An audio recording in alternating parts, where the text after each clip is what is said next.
What is up, buds? Welcome to Weed&d, the pot positive live tabletop role-playing experience. I am your dungeon master for the night, Brandon Allen McClenahan, but you can call me Bam. And obviously, it's been a while since I had a haircut. There's no denying that. Thank you guys so much. We have been getting crazy awesome messages from people all week that are just finding our little thing. And man, they're loving it. So thanks to everybody who shared, subscribed on our YouTube page, followed us here on Twitch. Remember, just sharing the good word is the best way you can help this show grow. If you like what you see, tell people about it. Hit the subscribe with the little bell on YouTube. Do all the follow us on Twitter and everything. Its community as it grows is nothing short of amazing. And I love all the new people that we're meeting all the time. If you're new here tonight, we freaking love you. Welcome to the team. So, all right, dudes, I wanted to thank everybody for all the excellent stuff that has been coming up. We've got some cool new things. Ed Palomino, our head designer, designed this sweet WeeDnD customized coaster. And we're working on some t-shirt designs, and there's going to be some pretty exciting stuff coming soon out of this Weed&d project, and we can't wait to share it with you guys. So thank you so much for all the support along the way. We are freaking pumped to get to some D&D tonight, and the only way we can do that is to bring in the sexy cast. So please join me in welcoming the cast of Weed&d. We're going to start this off. I'm going to pass this little joint here through the internet to my girl, Brenna. Brenna, how you doing? My name is Brenna, and I'm here to say that I'm gonna be Bruno in a great way. All right, I'm gonna pass this to Abby. Wow, thank you so much. What is up, my bud? Abby Dandy, aka Ten of Smooth Hands, at your service. Things got a little sticky icky, and not the good kind of sticky icky, you know, that kind that I like to smoke up on. So let's dive right in, see if we can make a little sense of it. Passing it on to you, Drew. Oh. Yeet. What up, buds? Drew, Thoricus, the man, the myth, the legend, the dwarf. You know, just kicking ass, taking names, doing our thing, baby. We ready to do this. I cannot wait for tonight's episode. I feel a little bit of weird coming on. You guys with me? Let's get some weird going on. Weird. And that means you, best friend. Come on in, Abby, good buddy. 10-4. Oh, big 10-4 there on the weird best friend. Thank you very much. What's up, buds? Welcome back. Jake Taylor here as Real Athravan. We got a lot of crazy plot with a lot of beautiful people. Let's see what happens. Come on in there, Gus. Well, what up, my buds? I am Gus Two Blunts Langley, and I am where weed comes to die. Speaking of death, David is going to be heavy in the mix tonight doing some weird stuff, so let's send it back on to my non-skeleton hand, brother from another mother, Bam. He's right. No skeleton hand here. But you know what is in this hand? A lighter. Which brings us to our little ritual that we like to do around here to start off a sesh. Maybe you've heard about it, maybe you haven't. But we like to take a lighter, put it up here like so. Make sure we're not going to light anything on fire. And go, light us up. Let's play some fucking D&D, guys. WeeDnD, high fantasy, literally for you and me. So load up bowl and make a roll to take control. WeeDnD.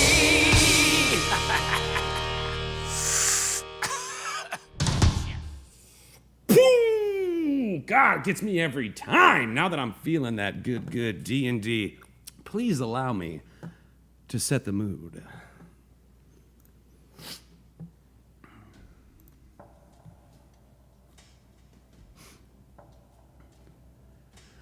When last we left the Ferocious Five, they stood near the fallen corpse of the green dragon Harnax, who fell in battle to the blades and magics of the Five. As they attempted to gather the remaining survivors of the dragon attack on Emerella, an old acquaintance reappeared. Sumner Milton, major domo to the Fellsworn Kingdom, and longtime ally of Real Athravan, arrived on the carriage that they were forced to leave in Buraka. Within was the mighty frame of Brian the Crocodile, once more reunited with his friend and master, Brunor, the Serpent Slayer. And the two of them confronted Sumner for the dark decisions of his past, ultimately allowing him to live and carry the burden onward. Many mysteries surround the Five, as they try to make sense of the events that have led to them to this point. What of the strange girl who Rial witnessed engulfed in magic? What of the great armies that Divot witnessed in his magical vision?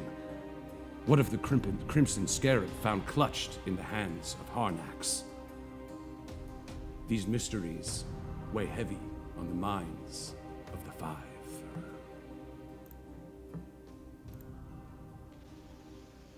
All right, guys. So, when we last left, Divot, you were in the middle of your sweet vision of the impending marching armies of the Steelborn and the many other great nations that all seem to be coming toward the Malachite Mountains. In the city of Emerella, where you now sit, you see those same Malachite Mountains set against the backdrop of the city proper. The trees, everything hangs with a heavy air as the wanton destruction left in the wake of the dragons who attacked the town surrounds you. Now, Divot, unbeknownst to you, after you had this vision, as your eyes shined brightly, the body of Divot, amongst the presence of the rest of the Five and Sumner Milton, collapsed. Quickly jumping into action, Tina Smoothhands, Divot's sister, managed to take him off and find him a bed where he may rest. It's been a few hours since the events that we last left upon. Each of you's had a little bit of time to find your own purpose in the wreckage of this poor town, now sitting smoldering in embers and torn to shreds by the small wormlings that you've defeated in battle. The great body of the green dragon still sits skewered in the middle of the tent in town. The church, which was burned down by Rial's magic, simmers with smoke and embers. The breeze that always blows through Emerella and keeps the great windmill blades turning through all time continues, carrying itself across the faces of each of you. Currently, Rial, you're standing with Sumner Milton. After Divot collapsed, you were quick to make sure that he was all right, wandering off with Tina and setting him in this bed here on the east side of town, this first house that you had investigated during the attack. Now left empty by some, townsfolk that unfortunately didn't make it.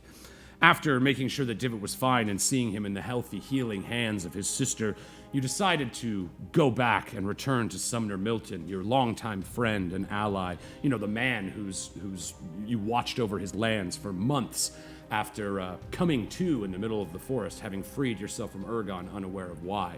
It was the great druid Achias who actually told you to seek out Sumner Milton, and that he would help you find a course in this new life. So, having seen him, the scene of it striking you as it did, you have a few questions of your own that you would like to run past him. And you see as he's kind of ordering, the two knights of the Fellsworn, Vix and Wedge, to go help with the cleanup of the church. You see the roof still collapsed. Most of the cobblestone stayed in pretty good shape. But the roof has entirely collapsed on the inside of the church, and you see Vix and Wedge, the two Fellsworn soldiers in their purple and silver armor, tending to the wreckage and the ash, and just kind of starting to clear the church out under the direction of Sumner. And as you walk out of the house, you like I said, this is all kind of taking place in the nebulous couple of hours while Divot's been unconscious. So, Rial, you see Sumner, and he's got this great piece of, you can't really see what it is, it's wrapped in a big cloth, but it's big and large, it seems to be very heavy. And you see him carrying it, it's so heavy in fact that he has to kind of set it on this trebuchet, the same ballista, the same ballista that Thoricus used in the battle against the dragon. You see him set this great thing, and it kind of sets on the wood with a thud. Sumner takes a deep breath and kind of looks over, noticing you approaching. Rial, what would you like to say? What kind of a piece is it? It's long. It looks like something, probably about 3.5 feet in length, has been wrapped in this big cloth. But it definitely makes a big, thick metal sound when it drops on the wood of the ballista. It's an impressive piece. That's quite the piece. Rial, my friend, it is good to see you. I apologize for the unpleasantness before. I would like to know some more about this, the root of this unpleasantness. You introduced me to Brunor. We've been working together for so long. What could you have done that would have had her react like that to you? For you to offer your head to her? You see kind of that same, sinking inside of his face as he looks back on, an action that he wished he had maybe done differently. He, is still kind of standing with like noble posture and everything. He's clearly been in the great city recently. His clothes much more fine and lavish. His purple coat and orange and brown vest with gold buttons down the bottom. His silver hair he kind of wipes away from his face as he thinks about the what had transpired. And he sets his butt over here on the ballista and just kind of leans against it.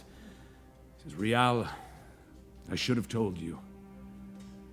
Before the harvest, the ritual that the druid Achaeus was supposed to help complete, the locals had a custom. They would offer a child to the great dark beasts in the woods. They said it struck the balance, that the harvest, the bounty, it came from this ritual, and although I tried to stop it, it was King Faragor himself who told me that it was not my place. And so, as instructed, I told Bruno to take that child to the shores of the East Island and leave it for the beasts within. I have thought of that decision every day since. It drives me. And you see, he looks down. If you'll remember the cloth that Bruno threw at him, he is now wrapped around his shoulders, and he looks down on it now like it's an actual weight that he carries on his shoulders. And he grips the blue fabric by his hands and kind of pulls it tight. It's his big dummy dum-dum shame cloth. That's what he gets. That's your big dummy dum-dum shame cloth. You have Bruno to wear wrote that down. It's like big dumbass shame cloth. Stupid dumb shame cloth of shame. Stupid dummy dumb. And you see him look down like a big dumb idiot with his shame cloth.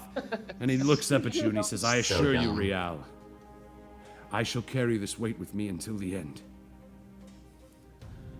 I consider that life on my hands, not your allies. It was not right of me to include her in this.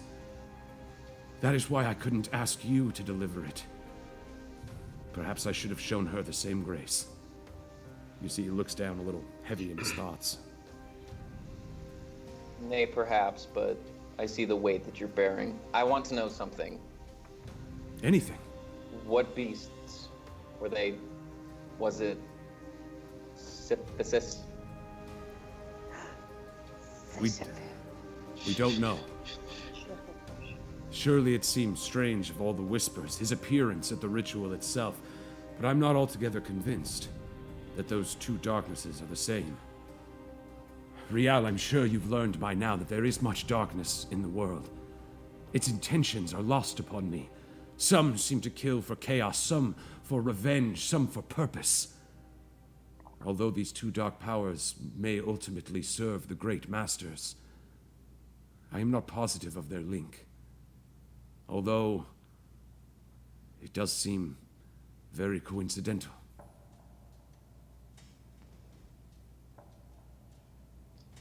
That it does. That it does. I've learned a lot about myself. I've grown a lot with these four. These are my friends. We've seen and done so much, but there's just a discovery that about in a vision from my friend in the Smooth Hands, and also the vision of Ubre the Callous, of Baraka. Syphilis has the appearance of my face. Would you have any idea what that means? I know this, Rial.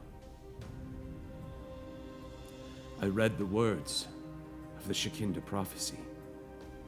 Before Greyland Faragor ran off to assemble the kingdoms, he became obsessed with it. Constantly reading the same book by the fireside, going over the words again and again, as if he sought something that he had missed.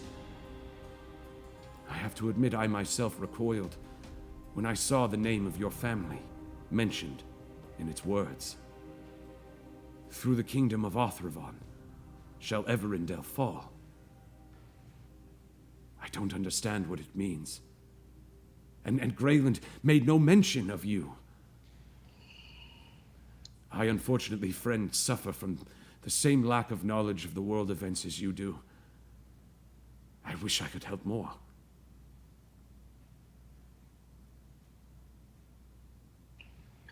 I thank you for what you have, and though what you did and what you made Bruno do is absolutely unforgivable, I know you always have my trust.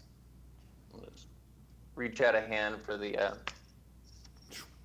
Yeah, you see he locks arms with you, and as you go to pull away, you kind of linger for a second. You can feel his hand grasping your wrist, and he's just looking at you, almost the way that a father would look at his son after not seeing him for a long time. He's taking in the growth of the quiet, shy Rial Otherworldly that he knows, putting it to link with the legacy of the man, the shadow piercer that he's heard as he's followed the trail of your journey to this point.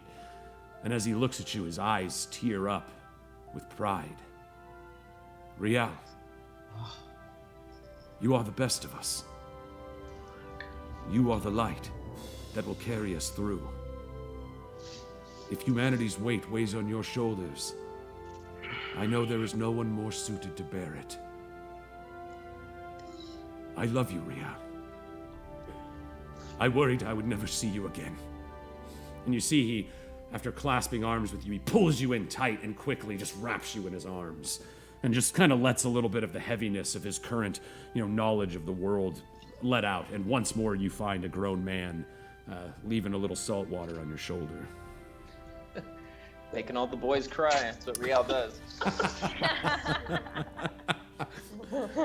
Rial, the boy crier. Make men cry. You see, he kind of looks at you and he says, "But not all is bad news. I have a feeling that I have something that will cheer one of your allies up quite a bit."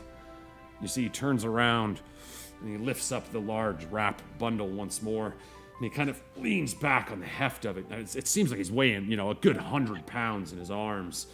And he reaches and rolls back the, fine wool blanket that wraps this. And you see, the shine of the sun still frozen in spot in the sky as the light beams down upon the heft of Lucille the Fury.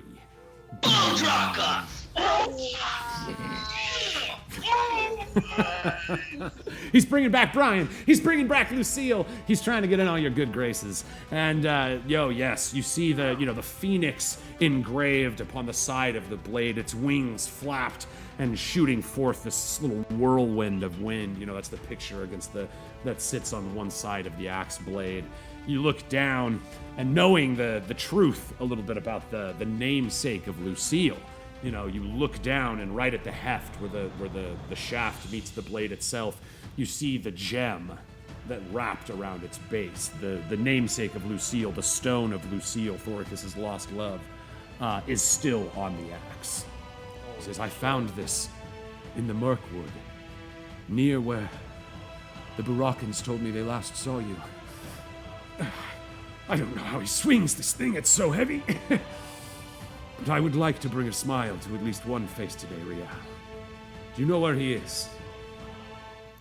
I can find him. I'm gonna lift my sending stone. This is the prop placeholder. Yeah. Best friend, we got a Lucille. So, boom, we jump over to you, Thoricus. You're sitting inside the hut of Tanara, where you see Esmerelda, the small little girl with her brown hair, still completely unconscious, hasn't even roused through her deep slumber. You see Tanara is kind of overseeing her. She seems to show a great care to this girl. And, she's got Tanara herself has gorgeous long black elven hair and shiny pointy ears. And she touches her with the softness of like a mother with her own child. She hums some kind of elven tune you've never heard before, but, you would think some kind of lullaby as she, applies a wet cloth to her forehead every now and again. And, there's a palpable tension between the two of you, and you see it every time that she, isn't directly working with this, on this little girl or seeing that she's okay. She seems to be very uncomfortable and unsure of what to say, but you kind of catch that she's a little shy, and she keeps looking at the axe where the black onyx stones connect your hand to the blade of the Blightbringer. And every time she looks upon it, it's as if she's trying to think about a way, maybe that if there was anything she could do. So you get your message, it kind of rouses you. You've been, resting, kind of taking in the situation here, making sure the two women are safe. And you get your little rocky-talkie buzz.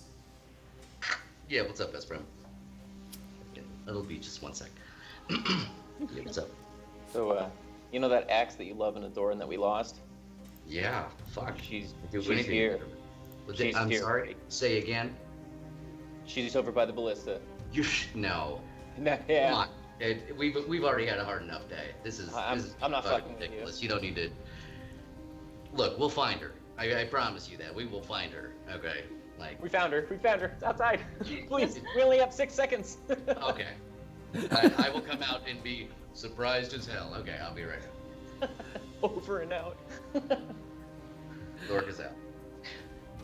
All right, so Thorgus, you look up and you see Tanara kind of looking at you. She heard you talking and was kind of like, what? And she. I have this inner ear problem. Sorry. I gotta go. You're doing good things over there. I'll be my buddy. I'm just gonna. Sorry. Yeah. So Thorkus, you kind of start shifting out and you grab the door handle, and before as the door kind of pushes open, you hear her faintly call behind you, Thorkus.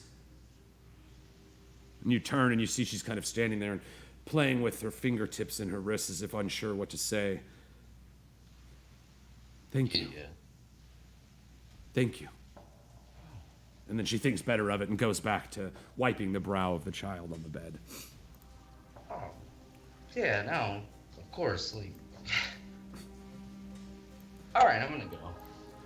So you open the door up, and you see standing there, offering help, Rial. You've seen kind of Sumner struggling with just the weight of this axe. If you recall, the blade, Lucille, the Fury, is actually 100 pounds. It's super heavy, and so you're kind of helping him support the heft. And they walk up, and Sumner, you see Sumner make eye contact with you, Thorkus, as you walk out the door, and he looks up and he says, he kind of looks at the axe in your hand, and then realizes that maybe he's not delivering the good news that he thought he had, but still kind of rather proud.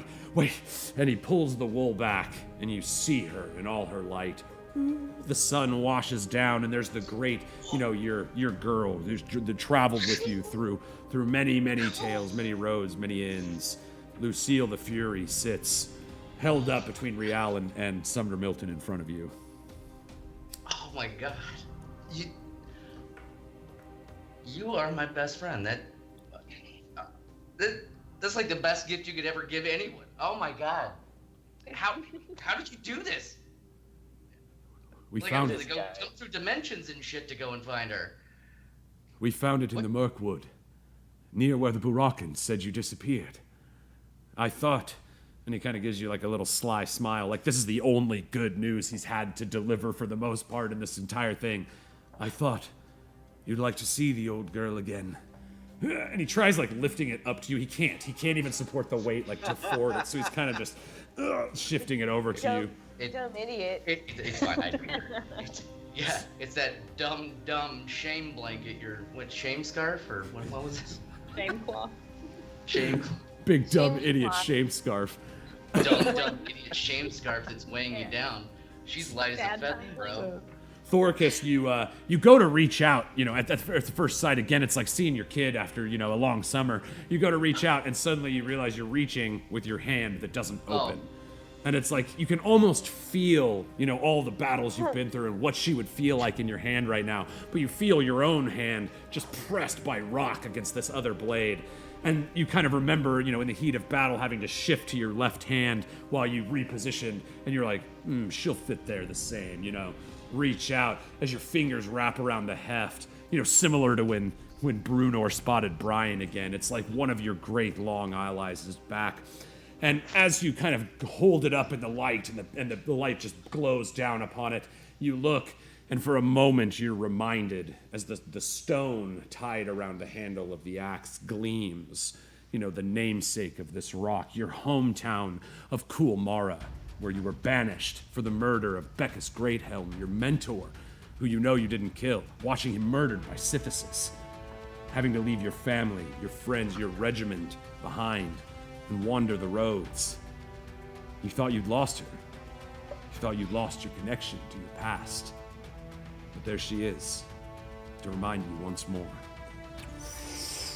You see, even Rial, after having, you've held Lucille a couple times, and it never ceases to amaze you, the speed at which Thoricus is able to move it through the air, as if it weighed nothing at all. And for a moment, Thoricus, you consider you look down and, the dual great axes in either hand. And for a moment, you're like, man, the fury I would bring about with this. And then you start thinking like a tacticianer. Weight. The extended weight on either edge. It would stop my ability to pivot as efficiently. And you start realizing that your battle training up till this point, although, it would be so sweet just to swing 2 big great axes with either hand, you realize that, your proficiency is with the great weapon itself. And you begin thinking about how to remedy that solution. The tacticianer, the blacksmith, the battle master, you instantly have a new problem to solve, and you start thinking about it, looking down at the cursed rock that wraps your hand upon the haft of Lucille. All right, and in that moment, I'm going to jump from you guys. We're over with Divot. I'm sorry, Divot. With Brunor. Brunor, you're sitting in the bar. So the last thing that we saw with you, Brunor, was this: you allowed Sumner to keep his life. You weren't necessarily happy with it, and you kind of stormed off in disgust, leaving them to talk to him as they will.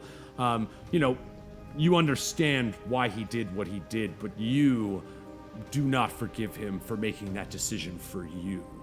And yes, so, although Brunor tends to not get inebriated when the rest of the 5 are, this overwhelming surge of killing your first dragon, this anger that you feel at Sumner, the happiness of having Brian with you once more.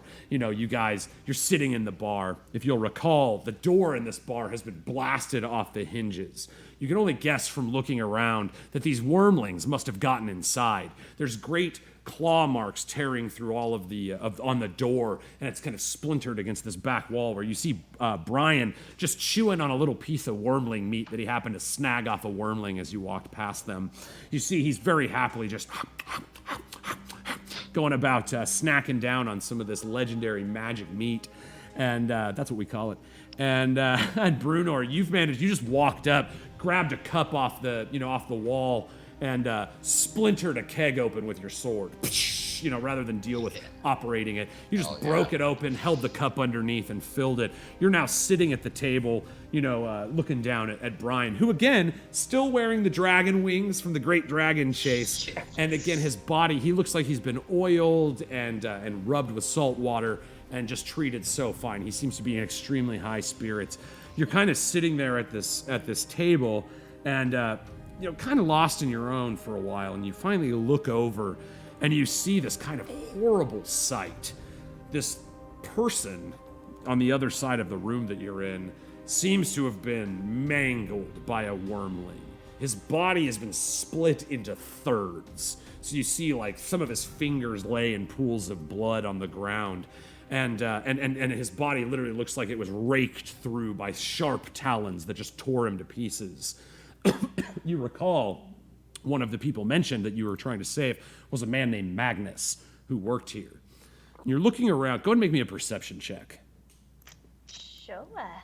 You're just kind of standing there with your beer in your hand, kind of looking around this room and this for a moment. So 16.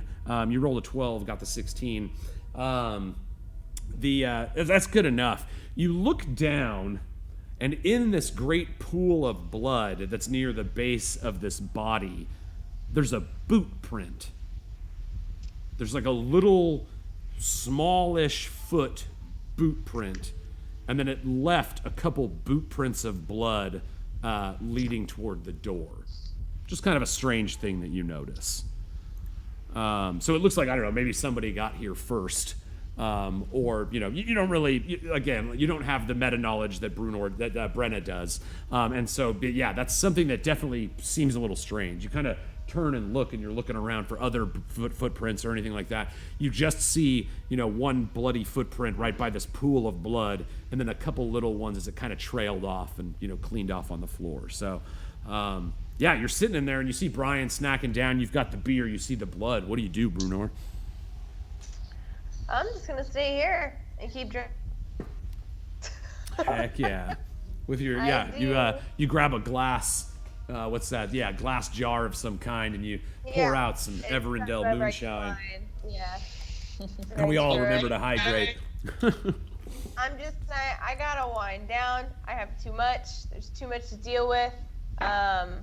I killed a dragon. I'm full of those feelings. I dealt with this whole thing with Sumner and having to be a part of this whole baby sacrifice bullshit that I'm like, nah. And I just had, a lot of emotions happen during the whole dragon fight with Kona and trying to save little dude. There's just so much to deal with. Yes. So I'm just having a beer. That's all I want. I just want it. You deserve it. You absolutely deserve a beer. Yeah. I would give you a beer if you were here. I would just pour you a beer right now. All I want is one beer. Thank So, you. Brunor, just to kind of dig into this moment a little bit, the first thought on your mind, the one that itches at you is the piece that you had to play and the sacrifice, that your original thoughts were true as you rode away. That was indeed the cry of a child. The last sound that child ever made, you heard as it pierced across the rippling waves of the water that separated you from Sumner Milton's estate. And you're trying to fight that out of your mind by reconnecting to your true purpose has always been to restore your hometown of Elmira. The Shadow Dragon Exonius attacked. You, negligent on your guard duties, seem to have let your people down in a dire moment of need, and it's a weight that weighs on you often. But for the first time, rather than it completely beating you down and keeping you toward a life of solitude and being on a boat in the ocean, you finally start realizing you're fucking doing it. You killed a dragon, and you've put together a small group of noble warriors. You guys are writing the myths of the land around you, and you see the strength in your own actions. You feel the humming magic of Angelo, Blade of the Keeper, at your side. And the way alcohol has a nice tendency to do, you kind of, as a wave crashing on the shore, keep going back and forth between these two emotions. The guilt, the dishonor, the neglect, the shame. The wave washes back. The hope, the heroic deeds, those you've saved along the way, standing in front of the dragon. And so Brunor is adrift in the ocean of her own thoughts. Tina Smoothhands, we come over to you. You're in the small house. You see the frail body of Divot, powerless, muscles loose and weak, as he's also sweating as if, recovering from some fever dream. You wipe the sweat drops off his brow and, try to make him grab his hand every now and again, just let him know that somebody's with him. You don't quite understand what happened. You were all standing having a conversation, and suddenly his eyes started glowing, and then after a few moments, he dropped to the ground. You sit here overlooking this person that you've grown to love. You see the skeleton arm. You finally, now that he's unconscious, you can actually have a good look at it. Unlike, it's not this mangled, flesh and chunks. It's a perfectly cauterized burn that goes right down to the elbow bone. And then from there on, no skin, no muscle, anything, just the white skeleton hand that he kind of, he's laying, and it kind of rests on his own chest. You see laying by his hat that you've taken off with the red feather, the phoenix feather that shines with a light. The phoenix, a myth that you resonate with, rebirth, a new chance, kind of a line you're walking in your own mind at this time. You look down upon Divot, and suddenly, Divot, After seeing the planes, the steel-forged army marching upon you, this great flash, once more you feel yourself flying through the great divergence, the distance between all things. And suddenly, you sit up in bed. You look down, your skeleton arm. You look up, and a very worried Tina Smoothhands is looking down at you with a hand on your shoulder. What do you guys do? Wow. Divot. I'm like, and I clamber through my bag, and I grab a stogie, and I'm like, Hell yeah. oh fuck, shit,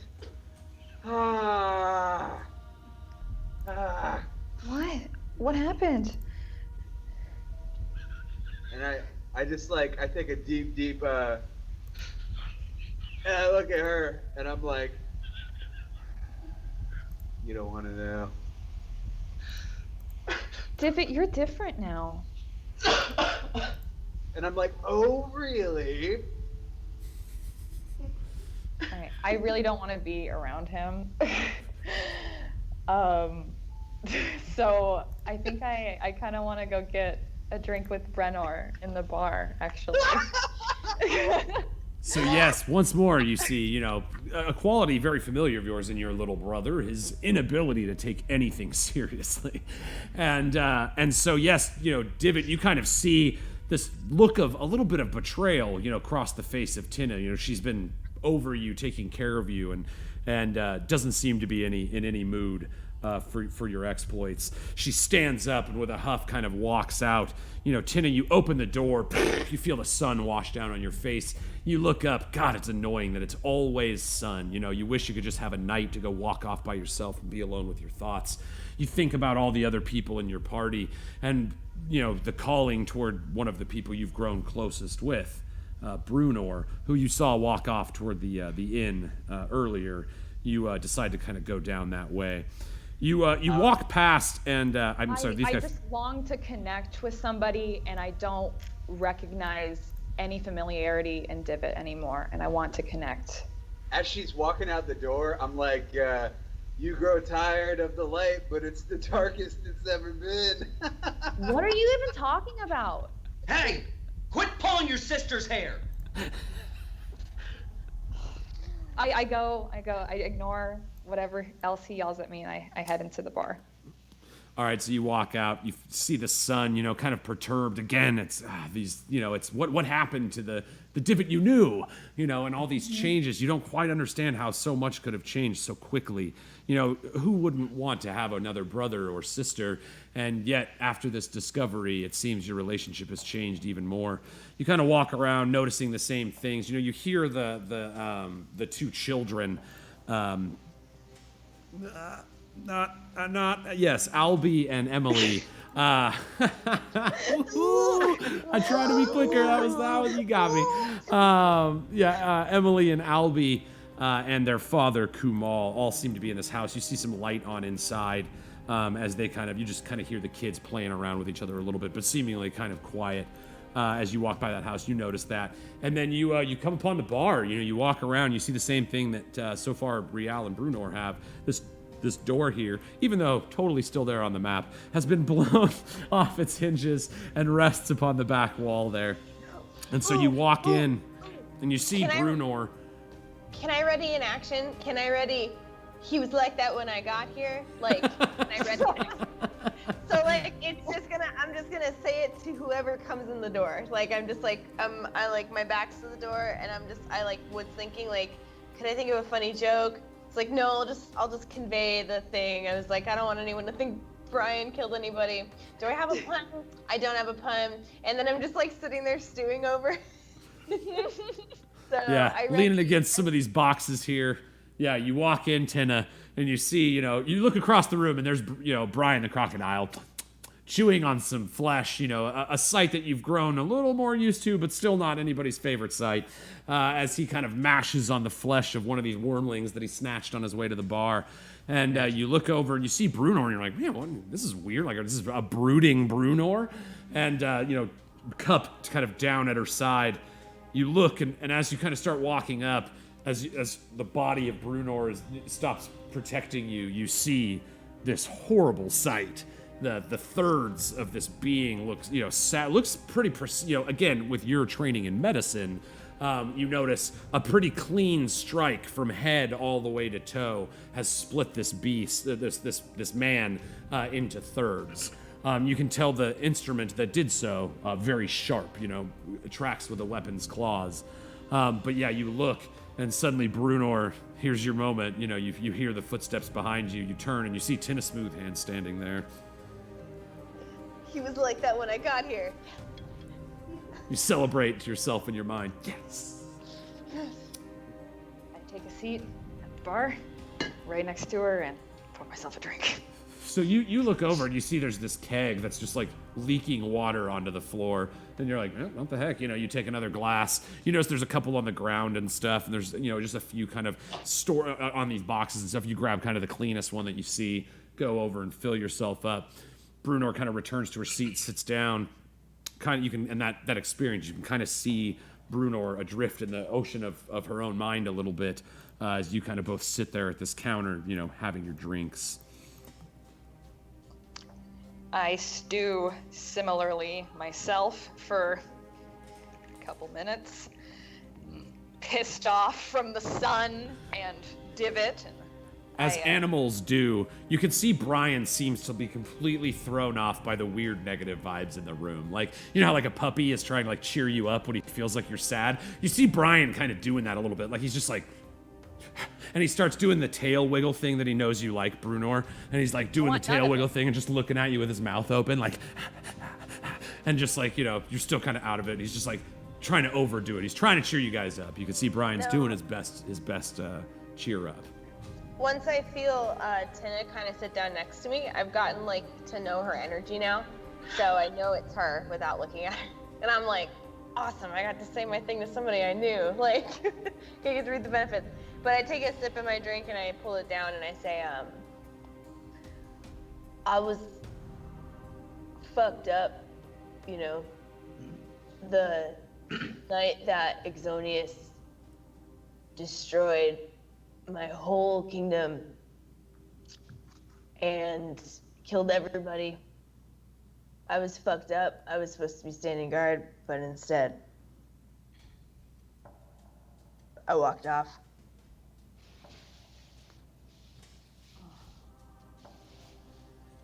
So, it felt like really good to kill that dragon, and I appreciate that you guys helped with that.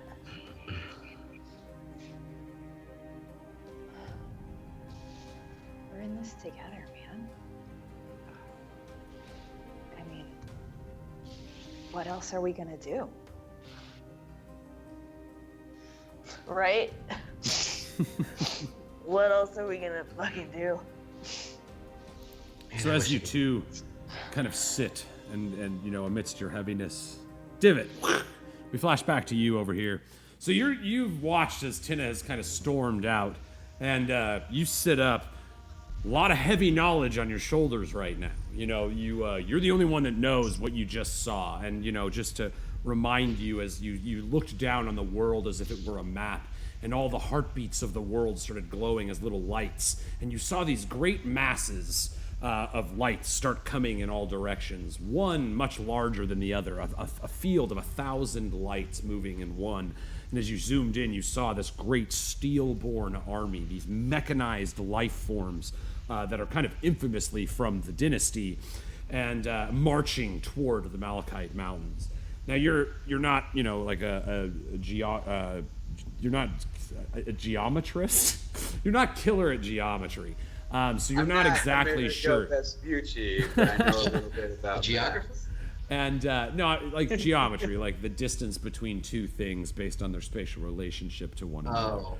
Right, and so you don't know exactly how long it would take, but you would imagine from the distances that you saw that you've got about a week.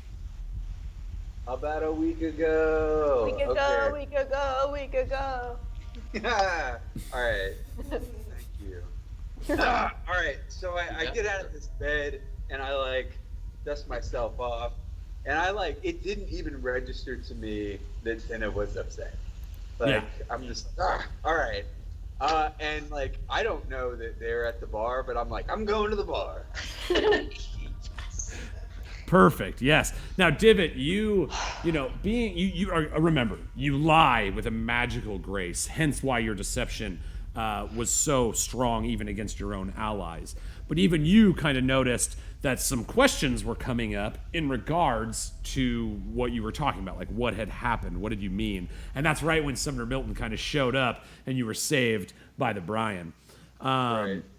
So, you're kind of like two things. One, you love bars, and two, there's a body there that, you might want to investigate. And so, yeah, you come out, you notice the same thing. The sun, even for you, you're, striking you, somebody who enjoys nighttime a little bit more. You're starting to miss standing at the steps of death's throne. It's like even when you were there, at least it was dark, and so it's like as a creature of the night, you're just kind of like, oh, the fucking sun again. And then again, you feel that remorse as death had told you the sun is frozen in place because of the mushrooms that you put in Achias's potion. Okay. And so he rolled 100. It was a huge deal. So you kind of look up and you're like, oh god, whatever. You walk around, you hear the two children as well in the house, and you come upon, you hear a little bit of rustling around. You hear this kind of like sound, and at first you're like, oh, is it the heartbeat again? And then you look in, and it's just Brian's big fat tail, just like batting against the. He's trying to like make some noise, cheer everybody up, and he's just a happy, good, thick, wiggly boy. Man, I miss having Brian around. He's just like happy and just kind of oblivious to what appears to be a pretty, dreary room you're walking into. You see the two ladies of the five kind of hunched over this table, softly talking to each other, clearly in a bit of anguish, drinking from their individual cups.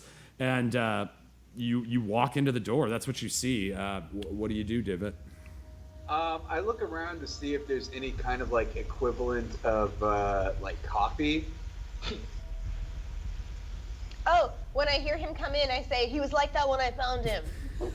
And I'm just annoyed that it's in the building now. And I laugh way more than I should. Like, I'm just like...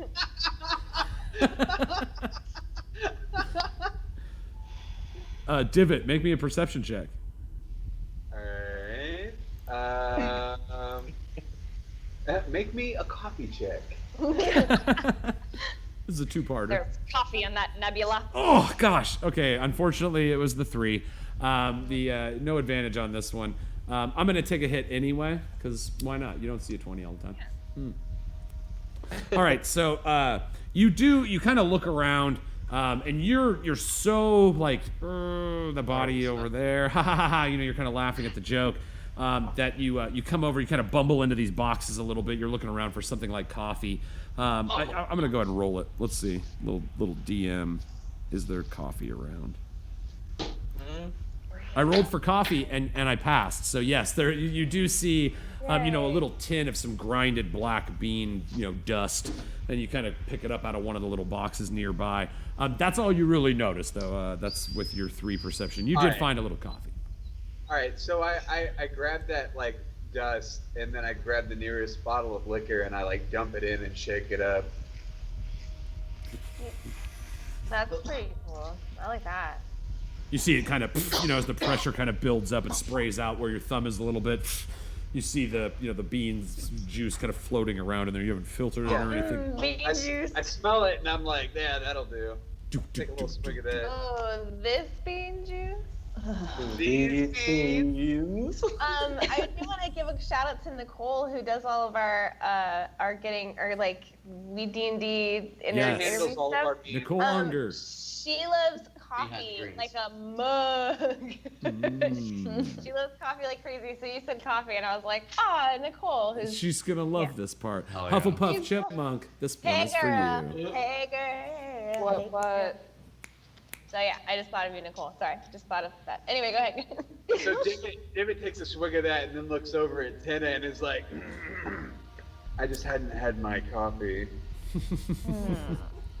you see you're feeling it a little bit. You know, you slammed a whole bottle there. You're still a little weak from this weird, you know, magical out-of-body experience that you had. And I'm like, anybody else got any skeleton parts yet? Cursed hand. Divot proposes the question to you. I'm not there though, so I didn't hear that. No. All right, so we Do we leave want to this. talk about your crazy skeleton hand, Divot? Do we all want to talk about it? Yeah, I think that'd be really fun if we could talk about like a It family. doesn't sound like she wants us to, dude. Town meeting tonight. Because it sounds like you want to talk about it because you're think having a it's- temper tantrum. So We're a family, so I think it's important to talk these things out with your family. So one of you could tell me how it happened. Good for you. you think that I know how it happened? Does that mean, You're certainly talking about it more than everyone else. does that mean you don't know, or do you just not want to talk about it? Because I'll I know respect how it that. happened. One set of weird questions at a time, please. Please. Whoa. She's got 10 of them questions. I let Tina go. I don't have any questions. Do you want to tell me what happened? That's a Because question. you're having a temper tantrum. So I'm like, do you want me to be really real with you all right now? That's a question. Yes. You guys see as Divot says that, the air almost sucks out of the room. And this kind of gleaming intensity hovers over him. You know, the fun-loving, silly Divot that you've grown to know and love. In that same way that laughter used to emanate from him. This kind of like cold eeriness. Like you get goosebumps as he says this. And he kind of leans in. Let me tell you something. There's a war coming. And I don't really know which side we're supposed to be on. But we gotta be as ready as we can be. Because we're not gonna get a second chance.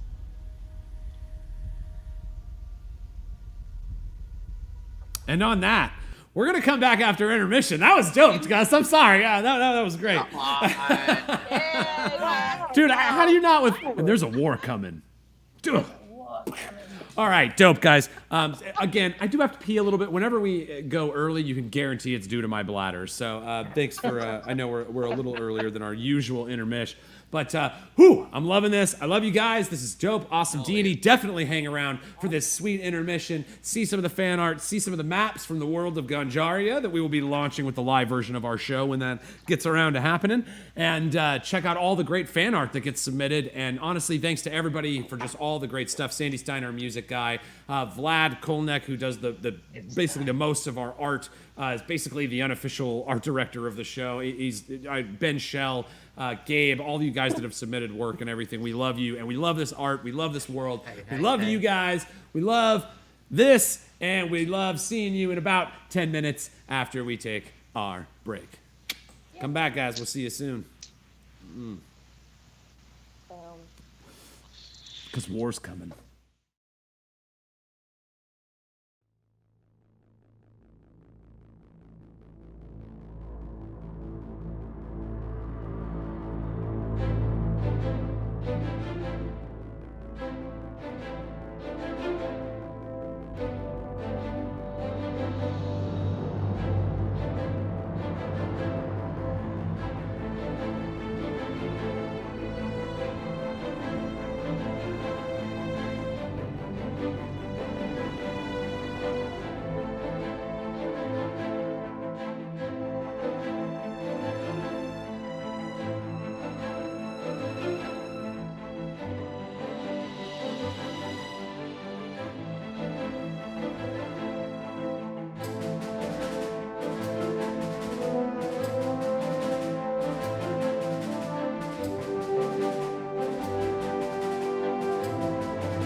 Yes, welcome back to WeeDnD. When we left off, the Ferocious Five, well, 3 of them at least, were sitting in the bar having a pretty heavy conversation. I don't know about you, but I'm itching to see what happens. All right, so Tina, Brunor, Divot. Let me hit you with these tunes. You're standing in the bar, and you see Divot, having just downed his bottle of alcohol and coffee mix that he put together, and he slams his skeleton fist down on the table. And when he does, this heaviness fills the room around you. Each of your own independent fears and worries right now feel compounded. It reminds you a little bit of what the Mirkwood started to feel like, where your own fears seem amplified, and rather than the laughter and joy that used to emanate from Divot, this new kind of creeping melancholy comes off of him, and he looks up at you all as he slams his skeleton fist down on the table and says, "There's a war coming, and I don't know which side we're supposed to be on."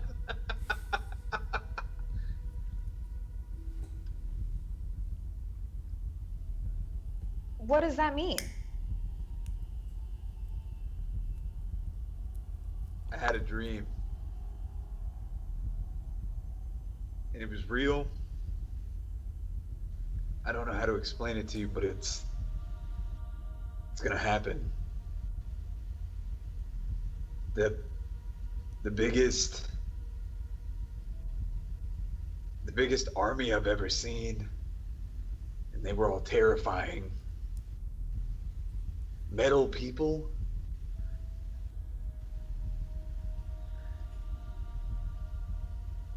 And I don't know enough about what's going on to know if they're coming for us or what. But I know that we are not ready. I'm absolutely dumbfounded. Coming for us? What do you mean? I don't know. I just know they're coming, and they're headed this direction. Tina, you And they're coming in recall hot. Sumner Milton, mentioning that the Fellsworn Army too was headed this way. So those two ideas kind of start lining up a little bit in your mind.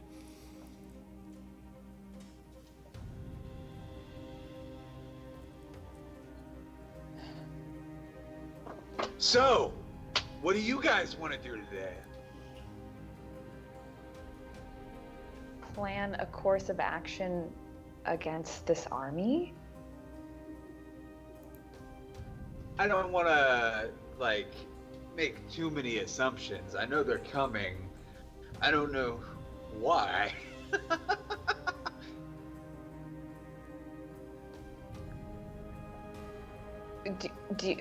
We should figure it out then, don't you think? What? That's probably a really good idea. Whoosh, cut to, we go back to you, Rial, and Thoricus, standing with Sumner Milton. You see Lucille the Fury once more, in the proper hand of her rightful master, Thoricus the Fury. You feel the weights of the two blades in your hand, and again that battle master brain of yours starts figuring out a potential solution to your problem. How could you combine the might of these two great weapons into a weapon that you could wield with your own particular form of battle? As you're standing kind of looking upon it, you see Sumner looking up at you with a little bit of joy for the first time kind of in his time here. You hear Tanara kind of reopen the door behind you, and you see clinging on to the bottom part of her brown blacksmith's apron is that little girl, Esmerelda.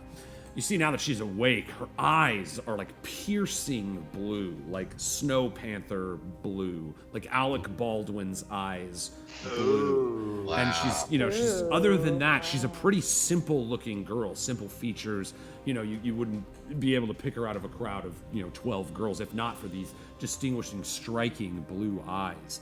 And you see, even though, coming off the end of kind of a big thing, she seems very just like docile. Like she's just kind of, you see her blue eyes just kind of looking around at things, and she's just kind of holding on to the little apron of Tanara's skirt.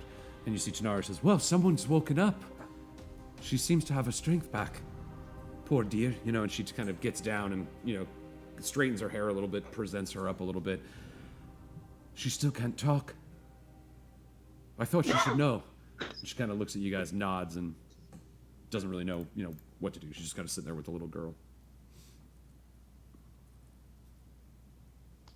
So, real quick, I want to unsheath my bow. Now that my best friend, he's got his girl back, I want to take my bow off. I don't think I ever discussed the name of my bow. It's Daughter of Ash, named from the tree she was carved from.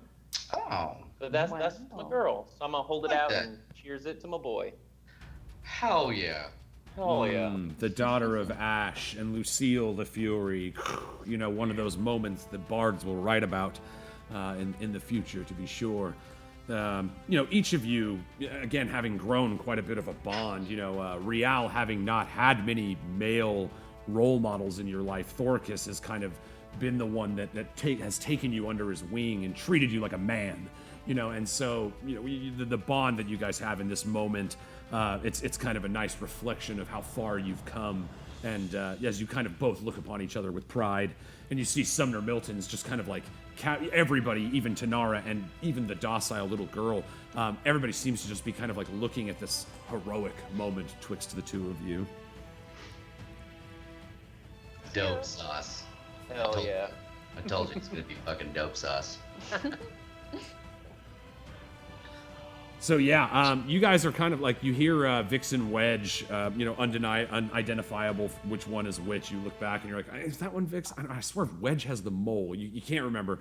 But they're just kind of cleaning through. It looks like they've made it into the door of the church, kind of clearing away some of the lumber and smoldering ash.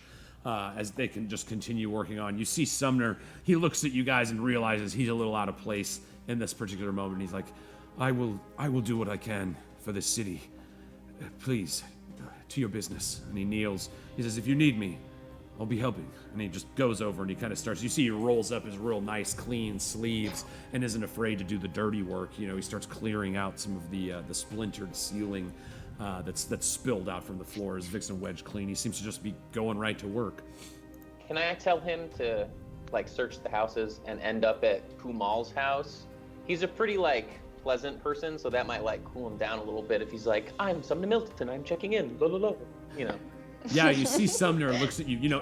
You're actually right, Rial, not only in the nature of the man, but in his job. As a major domo, he pretty much is the guy that ran the day-to-day operations of the king. It's like the king can't be doing everything, so there's a guy that's in charge of everything. Sumner's that guy. So it's like he is extremely good at talking to people. And, you, if you'll recall, would sit by the fireside with him many nights and just listen to his epic stories and tales about this great leader of the Felsworn Kingdom, this Greyland Faragor. And so it's like, you absolutely, your instinct is correct. You see he looks at you and he looks down at kind of the splintered ash and how little he's done. And he's like, perhaps you're right. Perhaps I should put my best services to use. Rial, you're growing up right in front of me. And he kind of pats you on the arm. To your business. And then walks back. You see he kind of heads off. He's taking your advice. He's just kind of working his way down toward Kumal's house. All right, so yeah, you guys are kind of standing there, Tanara, the little girl, Rial. After this kind of cool epic moment between you guys has passed, you see the little girl finally lets go of... I'm so sorry, real fast. Yeah. I'm so sorry to interrupt. It gave me a connection loss, so the last thing I heard was Rial. And whatever you said, I missed. You're like, no! Yeah. So the after this kind of epic moment... After this epic moment between the two of you guys... You see the little girl. She releases the apron of Tanara and walks, and Thoricus, you're kind of standing there with these two axes, kind of an impending heroic figure, and she just walks right under the blade of Lucille, and you see she walks up, and in her hands is the little stuffed toy, that you got from the house and that you gave back to her, the little stuffed bird, and she looks up at you with these just pure, bright, piercing blue emerald eyes. She just looks up at you and stops moving and is just staring into your eyes. You got a hobby, kid. I'm also aware that she can't talk. Did I overhear that from Yes. Tanara? Yeah, Tanara has mentioned it to pretty much at this point. Yeah, you've overheard this as well, so you know she can't speak. But Okay. yeah, she's just kind of looking up at you. Again, very just like a plain, you almost just like if you looked under the dictionary for girl, she looks like that, except she has these like insane piercing blue eyes. It's almost like it's off-putting. It catches you off guard how normal she looks. Like she's so normal looking that it's weird. Painfully normal. Yeah, Oh, bless you're just like, child. wait a minute. Yeah. Look at this completely unremarkable child. That's why her dad forgot her. She didn't even know she was passed out. A strange fact, yeah. Yes, A strange Buscemi thing eyes. that you're just like, yeah. As far as you know, that is Esmerelda is one of Kumal's children, and he didn't seem to be too interested in her at the time, which again strikes you as somewhat odd. To be fair, though, he really does look tired. He's just sprawled out. He has just had it. Yeah, I didn't update his token, so Kumal just like every time he talks, just like, I don't know, my brother. And then they like flip over sideways. Oh. What a coward. Update your tokens, Dungeon Masters. Let this be a lesson to you. Guys, same though. I Do feel as like I we all say, feel not that as I right do. now. Yeah, you see Sumner Milton's like, why are you laying like that on top of this box? I'm tired, man. Stop being so Why aren't dramatic. He's just Hamlet. Yeah. All right. So she walked up and she's kind of dumbfounded right now. Thank you. Yes, Rial. She's just walked up to you, and it's just with you can't really call it bewilderment because she's expressionless, but her eyes are just kind of wide, and she's just kind of staring at you. Okay. And you remember, like you're looking at her, you remember this beam of light shooting out of her, feeling like it scanned your body. The power of this like floating child in front of you. It's just like so. Again, this unremarkable child in front of you. You're just like, what? Is there a button or something? It's awkward. She's just kind of like you see she's looking up at you, and then slowly her little tiny hand just reaches up, and you feel her little tiny fingertips kind of wrap around your like pinky, and she's just kind of like holding your hand. Just like looking up at you. Eat her. Eat her. What? Who's saying that? Light her on fire. Who's saying that? Saying that. All right, so we're doing the little pinky hold.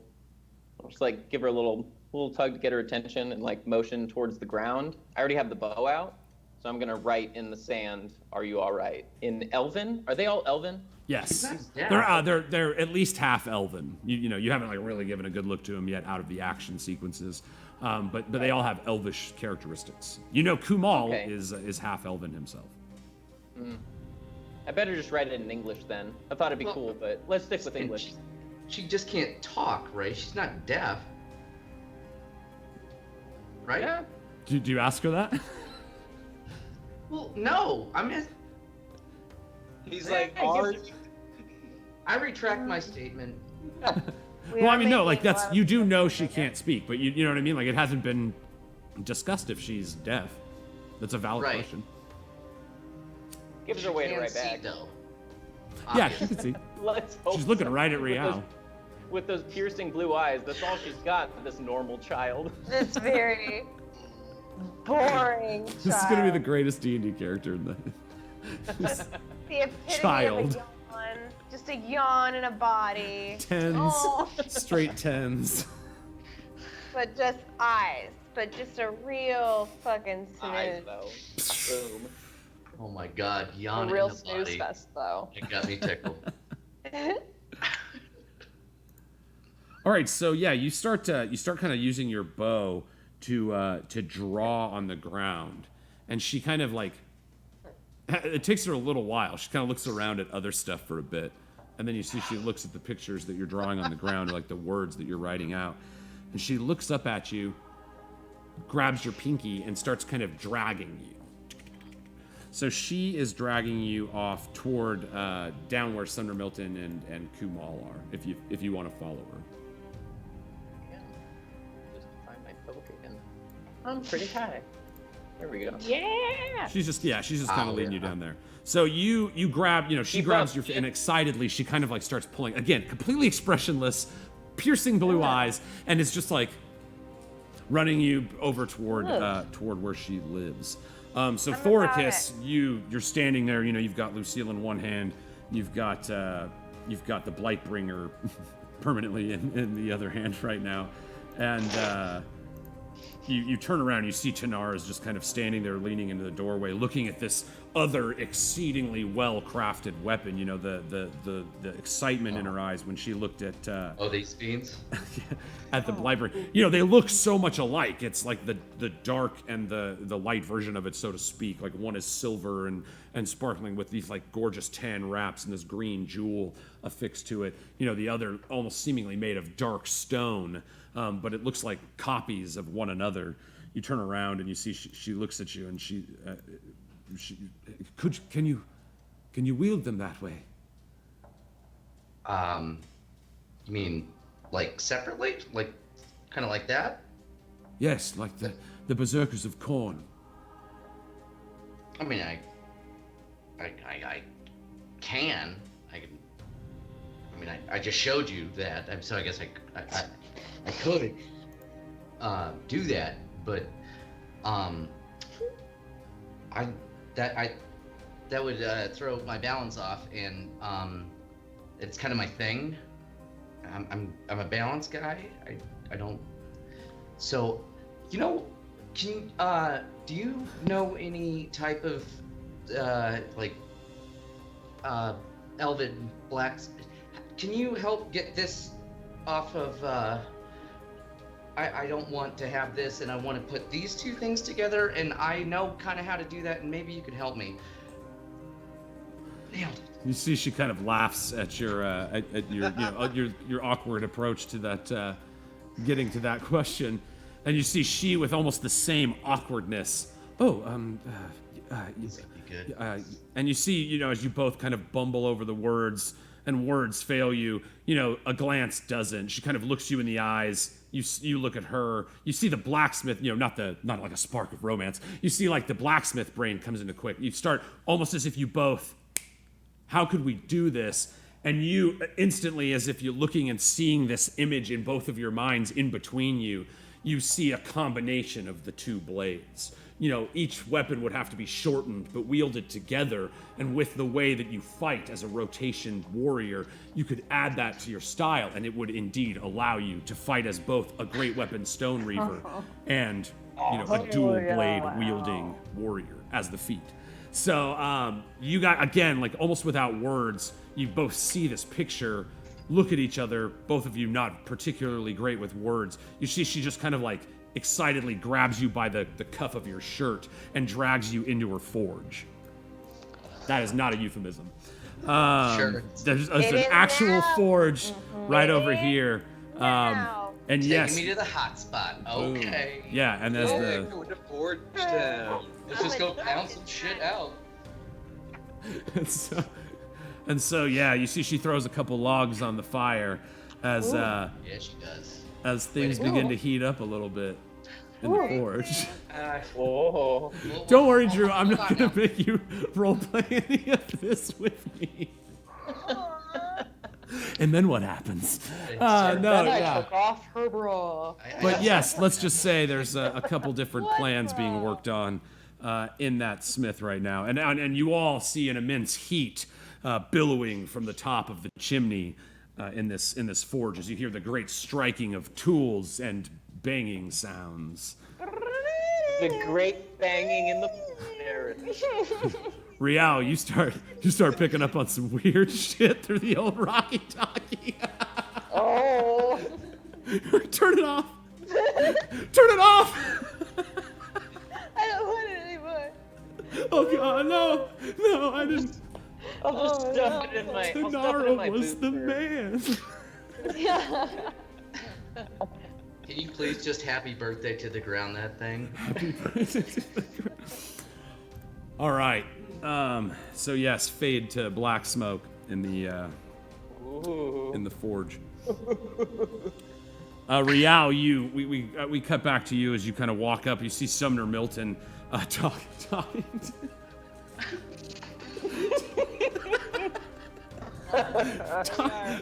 to Kumar. I'm sorry, you fucked me up. All right, you see. Oh, fuck. Just casually. You see Kumar just like laid out like a boss in his living room, talking to Sumner Milton, and having got a little head start of you on the conversation. You do see that Kumar seems to, at least he's not like aggressively kicking dirt like the last time you saw him. He's talking to Sumner Milton. And they both kind of see you walk up. The little girl just blows right past Sumner through the doorway and into the house, kind of trying to pull you past him. You know, you can do whatever you'd like, but that's what she's trying to pull you right into the house. Yeah, what's she doing? Where's she going? All right, so you kind of have to bump into Sumner, and he's like, oh, and you know, him and Kumal are mid-conversation. Kumal's just laid out, not in the way, but taking up as much space as he can.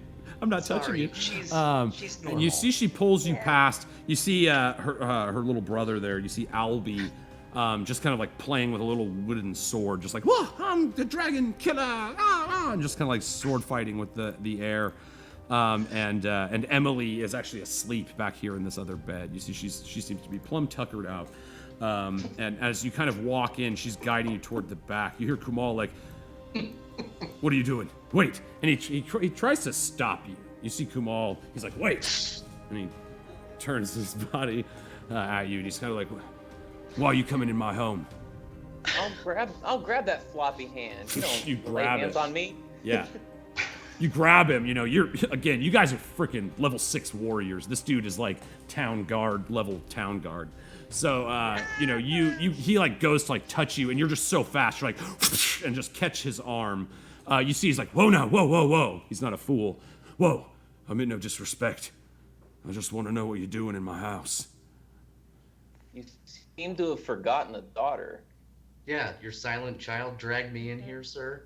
Your boring ass One of kid you wanted me to forgot? do some Tired shit. ass kid. Your boring kid with weird eyes. She's so Okay. normal. Shut up, or I'll bring you 5 more kids. What's wrong with you? She's You so see- normal. So normal it hurts. Lambasted by you guys. You see he goes, he looks back, and kind of not what you expect. He looks back and he's like, that one's not mine. I looked after her, but she's a damn witch.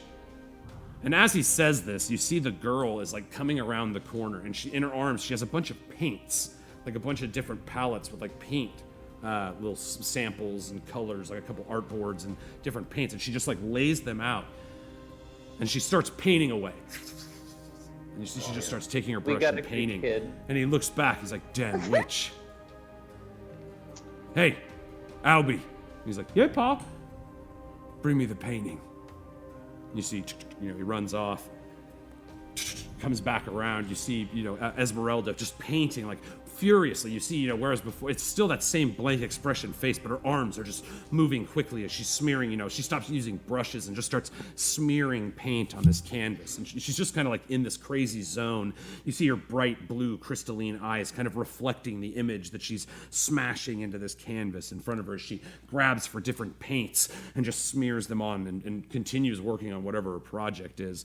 You see Albie run around from the back, and he's got a palette similar to the one that she's painting on, and stretched across it there's this big painting of a green blotch, and you see he kind of turns it away from you and hands it to his dad. Kumal takes it.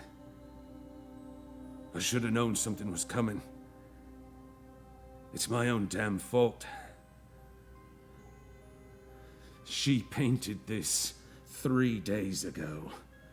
And he holds up this painting, and you see the great windmill of Emerella. And painted behind it, jetting up in this giant green cloud, is the breath weapon of a large green dragon. You see what smashed in, you know, again, it's not highly detailed, but you can see where she used her fingernails to rake the scales of the beast down the side, and the whole image, you can feel the moment And the most striking detail of all, as this green cloud of smoke in this painting strikes into the great windmill, you see a blue armored knight jumping out the other side of the window. That's Daddy. And you see, you know, it's like he's just like holding it, and his hand is shaking. And he just drops the painting. She's a witch, I tell you. I found her in the woods. My wife had just passed. I needed something. Hunting's been bad recently. Had to go farther than I've ever been, near the old Dryad's Holt. I saw a clearing with a beautiful tree, cherry blossom, pink as magic. And laying there wrapped up was that little pup. Blue eyes shining at me. My wife had blue eyes.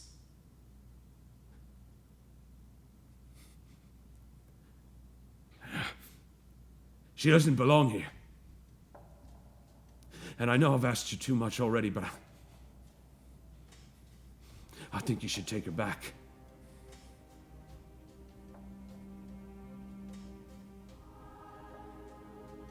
You see Sumner, he's kind of like looking at the two of you. Well, if she is what you claim she is, if she's touched by the Dryads, that's Fey magic.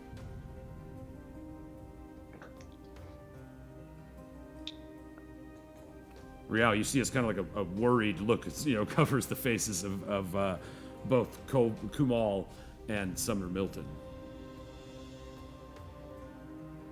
I'm gonna look at Sumner Milton. Can we find her a place?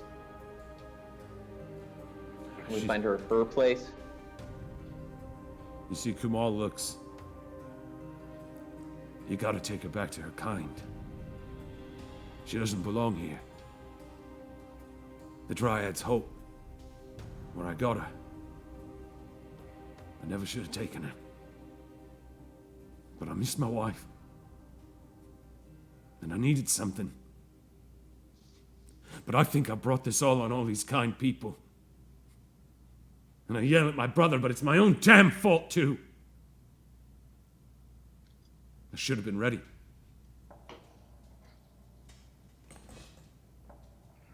God damn it.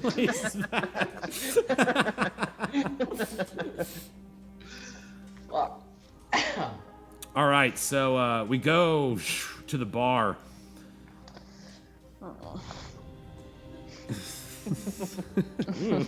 Yeah, that's the mood. You know, you guys basically, it's the same setting. You know, the heaviness, the mood is there. The weight of the words of Divot. Some kind of impending army is coming upon you all. Each of you, you know, trying to take this moment to, you know, make these words make sense. Like I said, you guys kind of recall when you were all talking with Sumner, he did mention that Graylin Faragor had gathered the Fellsworn army and they were marching toward the Malachite Mountains. That there's some rumor amidst the world that the Druids have turned on the realm of men, and so the great armies seem to be coming this way. But that's about the extent of why. And so, you know, Divot is claiming that he had some bit of prophecy. And the heavy feeling, like I said, of the Mirkwood, as your own kind of fears and doubts play into your skull, you know, and you start to question some of this animosity between you all. You remember some of the words of the Shekinda prophecy. To evil end shall all things turn, that they begin well, and by treason of kin unto kin, and the fear of treason shall this come to pass. The dispossessed shall they be forever. You remember the priest in the dark church, as those words kind of echo in all of your minds. You have watched as powerful beings have stringed all of your stories along to this point, and at, you know, as the strength of your new renewed purpose, your battle-tested adventure minds you're kind of looking around at the changed faces of each of the three of you. You know, Brunor in tune a bit with her destiny, but still in the ocean of her own sorrows, adrift. Tina, you know, once the devious street trickery cleric, now suddenly championing the mantle of a holy figure. Divot, you know, given his own flights of fancy and his strange changes in physical appearance, the heaviness sits on the room, on everybody, except this giant 10-foot-long crocodile that's literally doing everything he can think of to cheer you guys up. He's kind of like working his shoulders to try to make the little dragon wings flap, and he's just like trying to like remind you of the time that everybody chased him around when he was all greased up, and he's doing the tail thing, and he's doing the mouth thing, and he's just going through everything he's got. Unfortunately, this moment is just too grim even for Brian the Crocodile. This poor boy. So you all stare into your drinks a little bit and look around at your friends and allies. What do you do?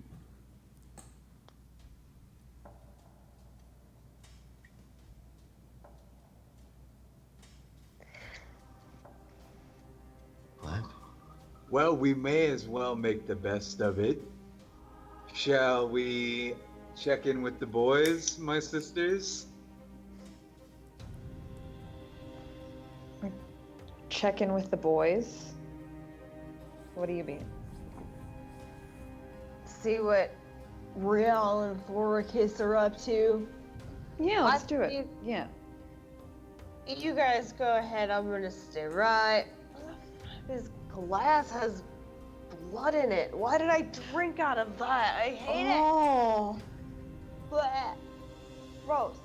But So you see Brunor has actually reached a level of intoxication you have not seen her get to in your time together. Again, like I said, you guys have had many nights of revelry, some nights of mushrooms and magic and jubu juice, and there's been some pretty crazy nights. Brunor has always seemed to maintain a certain composure through those evenings, if you'll recall. And so, yeah, you see, she seems to be completely content with meeting the bottom of her glass, so she may challenge it anew. And you see, yeah, go ahead. I look at Bruno and I'm like, as I'm walking out, because we're leaving and you're gonna stay, I'm like, the glass is clean, the blood is on your hands. Ooh. Actually, Divot, I'm feeling some negative energy right now, and I think I'm gonna stay here with Brunor, and I think it's time for some feeling talk.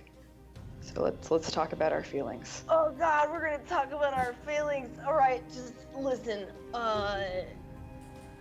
Take me with you, Divot. I'm going. Let's go. Let's go. Okay. Feelings. Okay, it's either stay here and drink and talk about our feelings, or all right, everybody going. All right. I can't do. No. All right. Let's do it then. Come on. Let's go. And it would just like Everybody out then. Everybody out stumble out. All right, so you're going out in the street? Yeah. All right, so Stay you drunk. Yeah. You guys kind of spill, as if a liquid out of the door. Each of you having, had a couple drinks more than your, some big time, fighting a dragon, seeing your friend almost die, fighting many magical creatures. You're kind of a little tuckered out. So the booze hits a little heavier than it would under a normal night. And Brunor, you've probably had twice your normal limit. So you all kind of stumble out, and there's just that same heaviness kind of spills out into the street with you. And you look over and you see standing there, Rial, Sumner Milton standing there in the doorway, just kind of discussing something. You guys you want to go over to them. Yeah. So yeah. You know what it's like when you leave a PT's when the sun is up. Yeah. Yeah. Yeah, I'm gonna make you guys move in diagonals only. And for every step forward, one stumble step back. All right. Yep. You guys keep laughing about pianists. Yeah. All right, so you see this sight for sore eyes. Even Brian the crocodile, a little high from dragon meat, is kind of like like matching, like a little kid does when like adults are laughing, and he's like trying to have a good time with them. So he's like, yeah. You see him all kind of stumbling in diagonal directions down the thing toward a much heavier moment. So Rial, you and Sumner are standing there. You see the group come up. So yeah, there's kind of this new. Basically, Kumal is asking you if you would return her back to this, he called it the Dryad's Holt. I'm gonna hold up the. Just give me a sec, real fast. We'll figure this out. My friends are here, so. Real. I can tell the state of everybody. Real. And this whole time, since I caught Brian with his little wings, I've had this flower crown on. Everything we've done with the Medusa and these dragons, I've had a damn flower crown on. Because I'm the Dragon King. Dragon King. But I didn't kill that dragon up there. And I can see Brunor's looking a little warm. So I'm going to take it off, present it to her. The Dragon King didn't kill the dragon up there. I know it's not your aesthetic, but you're the queen. I take a bite of it. and I'm drunk as fuck, and I lean over to Real and I go, no, I'm the prince. And then I stumble away. And then I eat it. All right, so yeah, you see Brunor walking away. Brian right on her heels. You know, he's not he's always headed off with his friend. Brunor utters, some strange words and begins to walk away down this alleyway, just continuing to drink, bumping into walls. You see, she starts to fall down, and Brian lifts his tail, so she slides down his tail, and she's just kind of drinking as he walks her toward over here by the river. So yeah, they're what a sight together once more. A very trashed Brunor and a very happy Brian the crocodile. So yeah, you're sitting there, Kumal. The little girl is still smashing paints into the canvas on the Esmerelda, smashing these paints into the canvas, and you see again the kind of intensity of her painting as she starts to use her fingernails to scratch down, and she's trying to sculpt shapes and draw into it. There's this crazy frenetic energy, but her face is completely emotionless the whole time, but her body is shaking with intensity. I want to cross over to her because I'm really into the painting that she's doing. You see That's what scratching. I'm gonna tell Kumal. Let's see what she paints. So you see Albie having the presence of sense of being like, I'm not needed here. Goes over and just kind of does what little kids used to do, where they just go away. They don't do that anymore. It's only in fantasy that they do that. But in the medieval times, kids would just go away. You didn't have to answer all kinds of questions about things. No, he goes to tend to his sister. He also having a bad night. Let's make it cute. He tucks in and hops in bed with his sister and just also falls asleep. There's only one bed. What do you want him to do? And so yeah, you see Esmerelda still painting on the ground, with this frenetic energy and scratching in. You kind of stepped past Kumal. He's laying there on the ground, and you look, and the little girl, as she's clawing and scratching at the painting again, her body moving with this intensity, but her face never moving.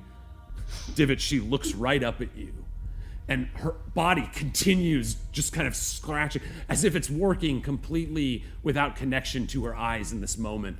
And you see her piercing blue eyes look into your eyes, and she's just staring at you while she does it, smashing paints, smearing arcing lines, scratching into the canvas. You hear her fingernails grating on the canvas material underneath, and she just stares at you.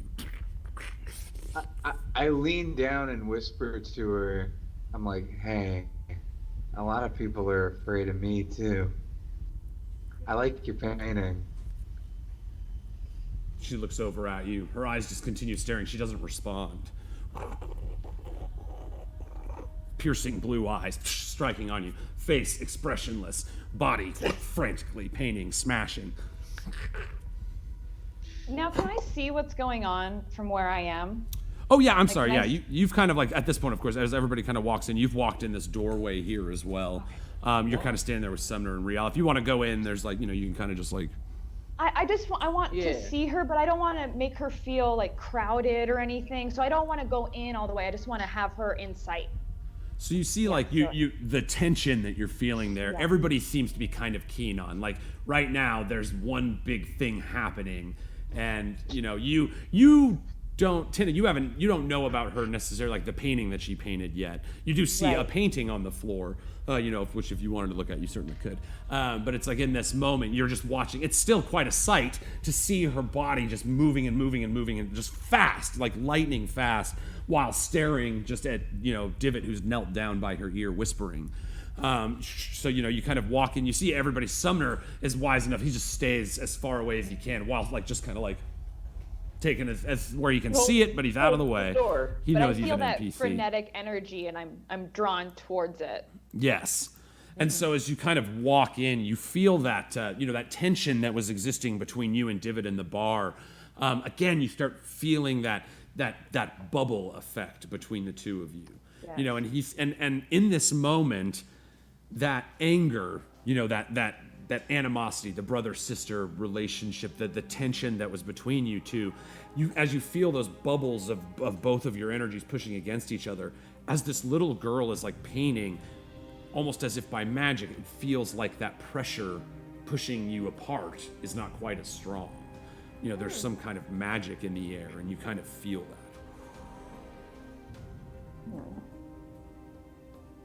Why would that guy want to get rid of that energy? That's so nice. Yeah.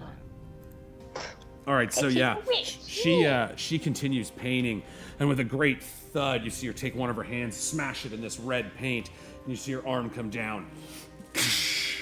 At the same time, Thorcus, your blacksmith hammer comes down. It's gotten to the point where it's like you guys are running the forge so hot right now that it's like you've had to take off most of your upper armor and stuff. You're just kind of like in your undershirt working and stuff. You're wiping great beads of sweat off your face, even though you have a blade affixed to your hand.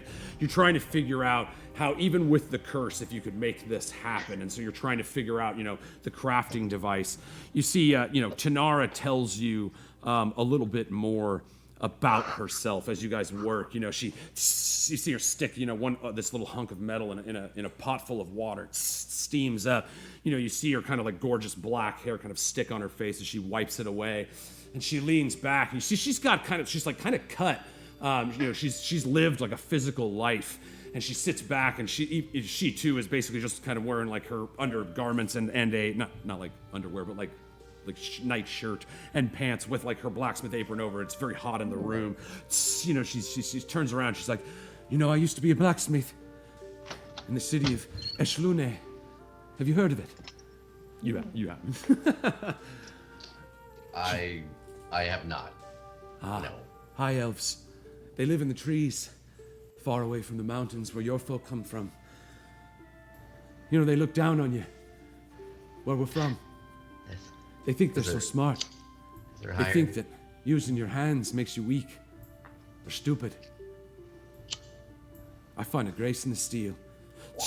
And you see, again, as a blacksmith, you learned, some pretty great forging standards through like the training of your military, and like you were lucky enough to work with some great smiths. And you see her using these like ability, like moves and techniques that you've never seen, like ways of folding the metal, where the metal is very light, but it's still very tense. It's she claims that it's based off of some mithril work that she did back in the kingdom.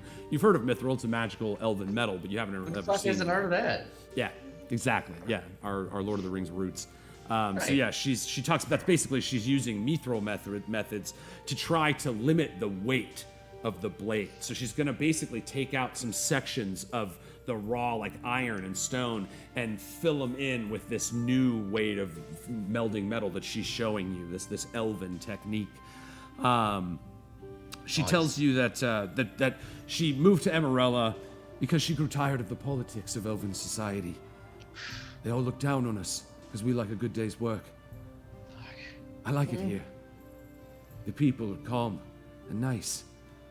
And I get to ply my trade to people who actually need it. When I saw that weapon, I knew I had to have some part in its destiny. I feel the call of the steel from that blade. And from you. The room steams up.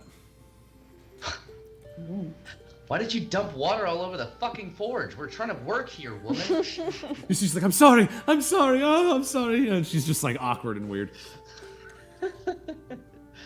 All right, so yeah, you guys continue working. So basically the idea now, since the weapon is still cursed to your hand, but you're pretty convinced if you guys created basically like a metal brace that would hold the two of them together, and then forged it both with your knowledge of adamantite forging from the Dwarven nations and her knowledge of mithril melding, you guys were like coming together to create some like nouveau smithing works. And so, like we explained, if you didn't catch Getting Higher, we explained a little bit about how this will work and the mechanics of your weapon. So you'll be trading a little bit of your top end damage, going from a D12 to a D10, but you will, by being able to use a bonus action, get an extra attack, basically, while you use your dual blade weapon. So now it'll be this two-sided axe of And dopeness. apply its magical properties from either side, depending on Correct. the situation. You will have to attune to both of them. You know, you can only attune to 3 magical items, though that would be 2 for you. But you are already attuned to Lucille, and you've attuned to the Blightbringer as well. So you're already attuned. And the Sending Stone.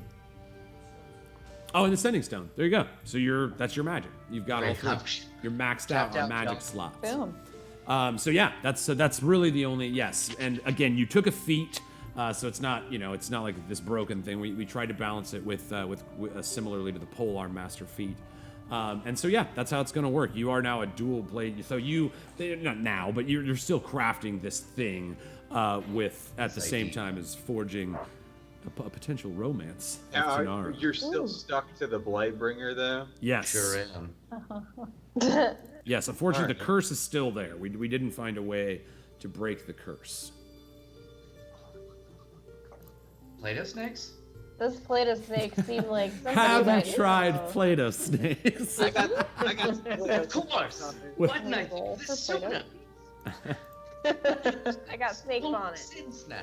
Cursed magic weapons, man. It's a part of the thing. At least it's a nice one. It's like some just like suck, and you don't. And then there's bad stuff too. At least yours is like a nice +1 great axe. It's just stuck to your hand right now. And now not only is it stuck to your hand, you have a second axe coming out the other side.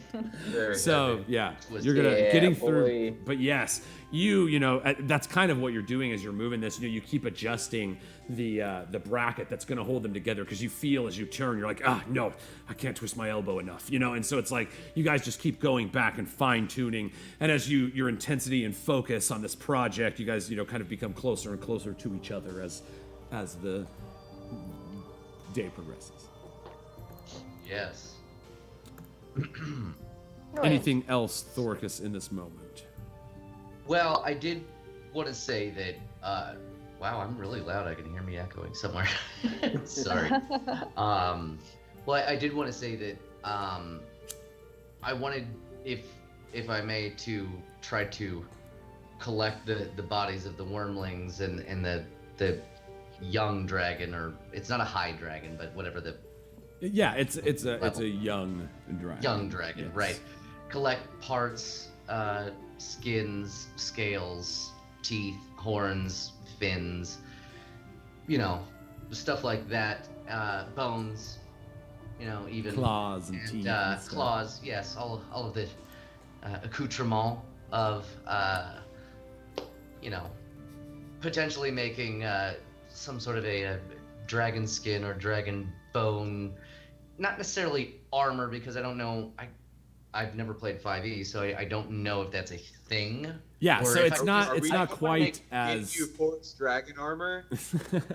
Yeah. Well, no, I want to make gifts for my team, and as an armorer or a blacksmith, try to enhance either in badassness and look, or possibly with some sort of a small stat bonus, nothing, fucking OP or crazy as shit, but something nice to let them know that, yeah, I don't talk about my feelings much, but here's a gift, and just so you know, my birthday's right around the corner. Just so you know. What? Somebody's got a big birthday coming up. What are you like 33? Thorcus, how old are you? 199. 199. Papa's been around a while, though. Yes. Wow. And you might have a birthday coming up. All right, so actually, Thorcus, to answer your question, absolutely. Oh yeah, I did. So, unlike some previous editions, the rules don't break down quite as easily for this, but I dig the concept. So, what we'll do, again, Tanara will aid you in this pursuit. You kind of tell her, and she thinks it's so charming that you're doing this. And she's like, and again, it's like you don't necessarily, you have gaps in where you would make certain things work. And I like this, so let's do this. So yes, you strip down. You're good at field dressing an animal and stuff. You've spent enough time on the road cutting off jerky and making your food, and it's a skill you're good with. So you take your carving knife and kind of go out, and you and Tanara begin working your way through the bodies of the dragon. You find that you haven't quite. That's what's nice about the bracket. You can take it off. You don't always have to have the 2 axes, but it is an option you have. So you unclip the little thing, and you still have the 1 axe that's cursed to the black stone in your hand, and you're just kind of going about carving through this. And yeah, let's. What do you want to make? So it's not like +1 armor. I mean, if you use all of it, I might do something like all of it for that, maybe. But it's a magical creature. I like the concept. You guys are you just killed a big dragon, so it's dope to kind of like make something of that. So let's do it. Let's do that. Yeah, I want to do something nice for my friends who are fucking awesome, and I have help, yes, from a fellow blacksmith of a training master. That I know Truly nothing a about. master. Right, but the masters of East and West. Me. Exactly. Yes, the adamantite and the mithril styles. Love it. Coming together. Vibranium and adamantium. Right. Right. Oh. Can I page him real fast with the sending stones? Oh yeah. Last I saw him was we were leaving. He was going into the forge with her. I'm like, sorry if you're busy, bud. Got some prophecy shit going on here. I'll fill you in. Oh yeah, no, you're not interrupting anything. Me and Tanar are just banging some shit out. So no. You hear good? some banging going on in the background. Need help with anything? Ting. No, you're good. You do your thing. You do your thing, best friend. Yeah, no, thank you. Thank you for checking in. That's so thoughtful. Rial's like, nice. Yeah. He's my best friend. So. Proud of you. You forging some Yeah, friendships? it's gonna. It's a thing. Sorry. Tell her how you All feel. right. All right. So yeah, that's good. So yeah, let's do this for a sec, dude. I'm down to work this out with you. So what do you want? What do you want to do? What do you want to make? Well, I want to make at least something for the 4 of them. Okay. Not necessarily even for myself at all. Sweet. Because we're already focusing on the weapon, trying to fuse that and make that work for me. And so with the dragon parts, I don't know. I'd like to add an extra level of badassery to each one of them, an accessory that lets them know that A little I sassiness. Zhuzh us up a little bit. yeah, just a little zhuzh. I was thinking about them, and I kind of look. I made this thing for you. Just shut up. Aww. Just shut up and take it. I like it. Sorry, kids. You got all right. Give me an idea. Let's do it. Okay, so honestly, I will start with Divot because he was the one that originally that idea came from when he said it.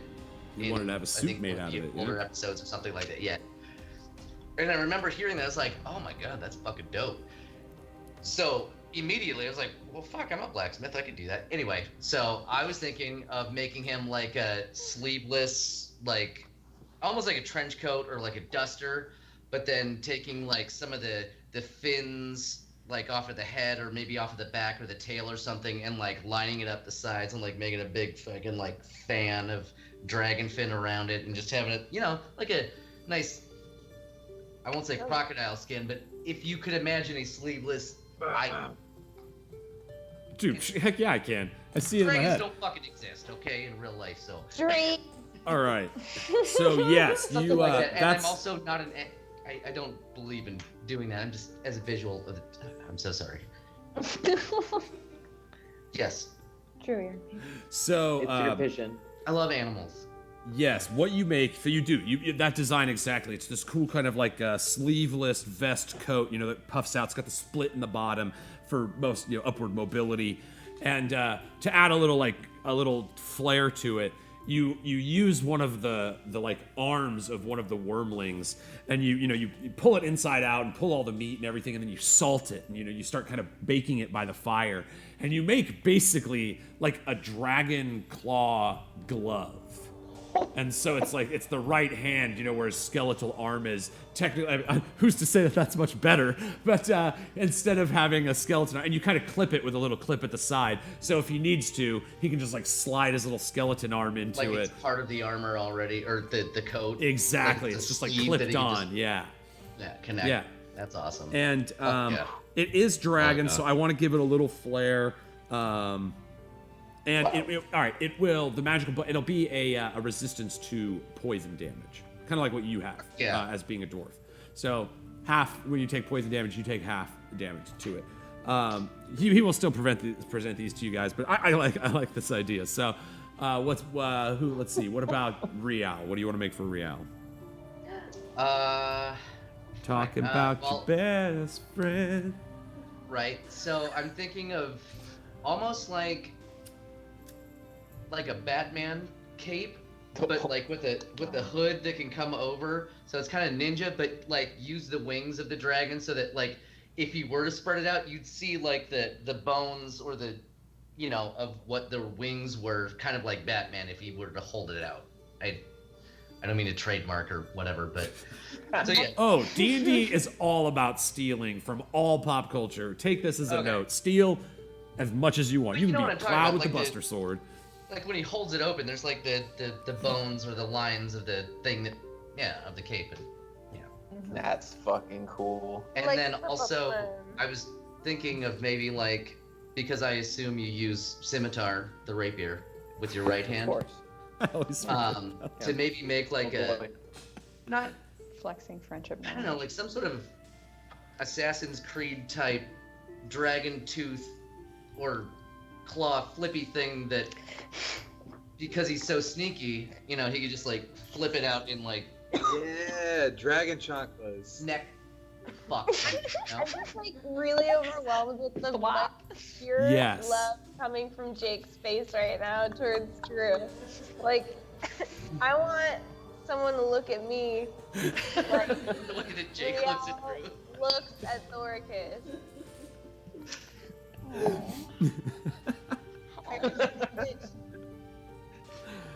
Love it. Yeah. All right. So cool web thing, kind of some clawy kind of weapon, right? Like a little combination of those two things. So I'm thinking you take some of the actual young dragon claws, and it's kind of like a little capey vibe. And at the bottom, right where like the corners would be, there's hooks that are like the claws, and so he can like sneak up. What we'll do. All right, you can't on your sneak attack, Rial. If you're attacking from sneak attack with these dragon claws, you get a re-roll a 1 or a 2 on your sneak dice. Nice. Wow. Fuck. This is balance on the fly. So watch me next week be like, no, I was wrong. Wait. I didn't do that. Well, this is DMing, See what I team. This is meant. how it works. I like that. Yeah, because it's just a guarantee. It's kind of a savage little extra strike. Woof. You do have to be in melee. You can't use it with your bow. So I don't think it is going to upset anything too badly. Almost in the way that Thoricus does with his great weapon fighting. Passing that same kind of knowledge that you use in your battlefield practice. You kind of build this thing to work in capacity with the motion of Rial. You're such a fine tacticianer and studier of movement in the battlefield. You come up with this, and Tanara bringing in her knowledge of light metal and allowing him to move at the speed he needs to. You use these dragon claws to make the cloak as described. It'd be like the death dancer or something like that. Ooh, Death Dancer. Dad. Roll Yeah, shadows, death dancer, shake dancer. it, motherfucker. Ooh. Ooh, I'm lighting up for that one. Ooh.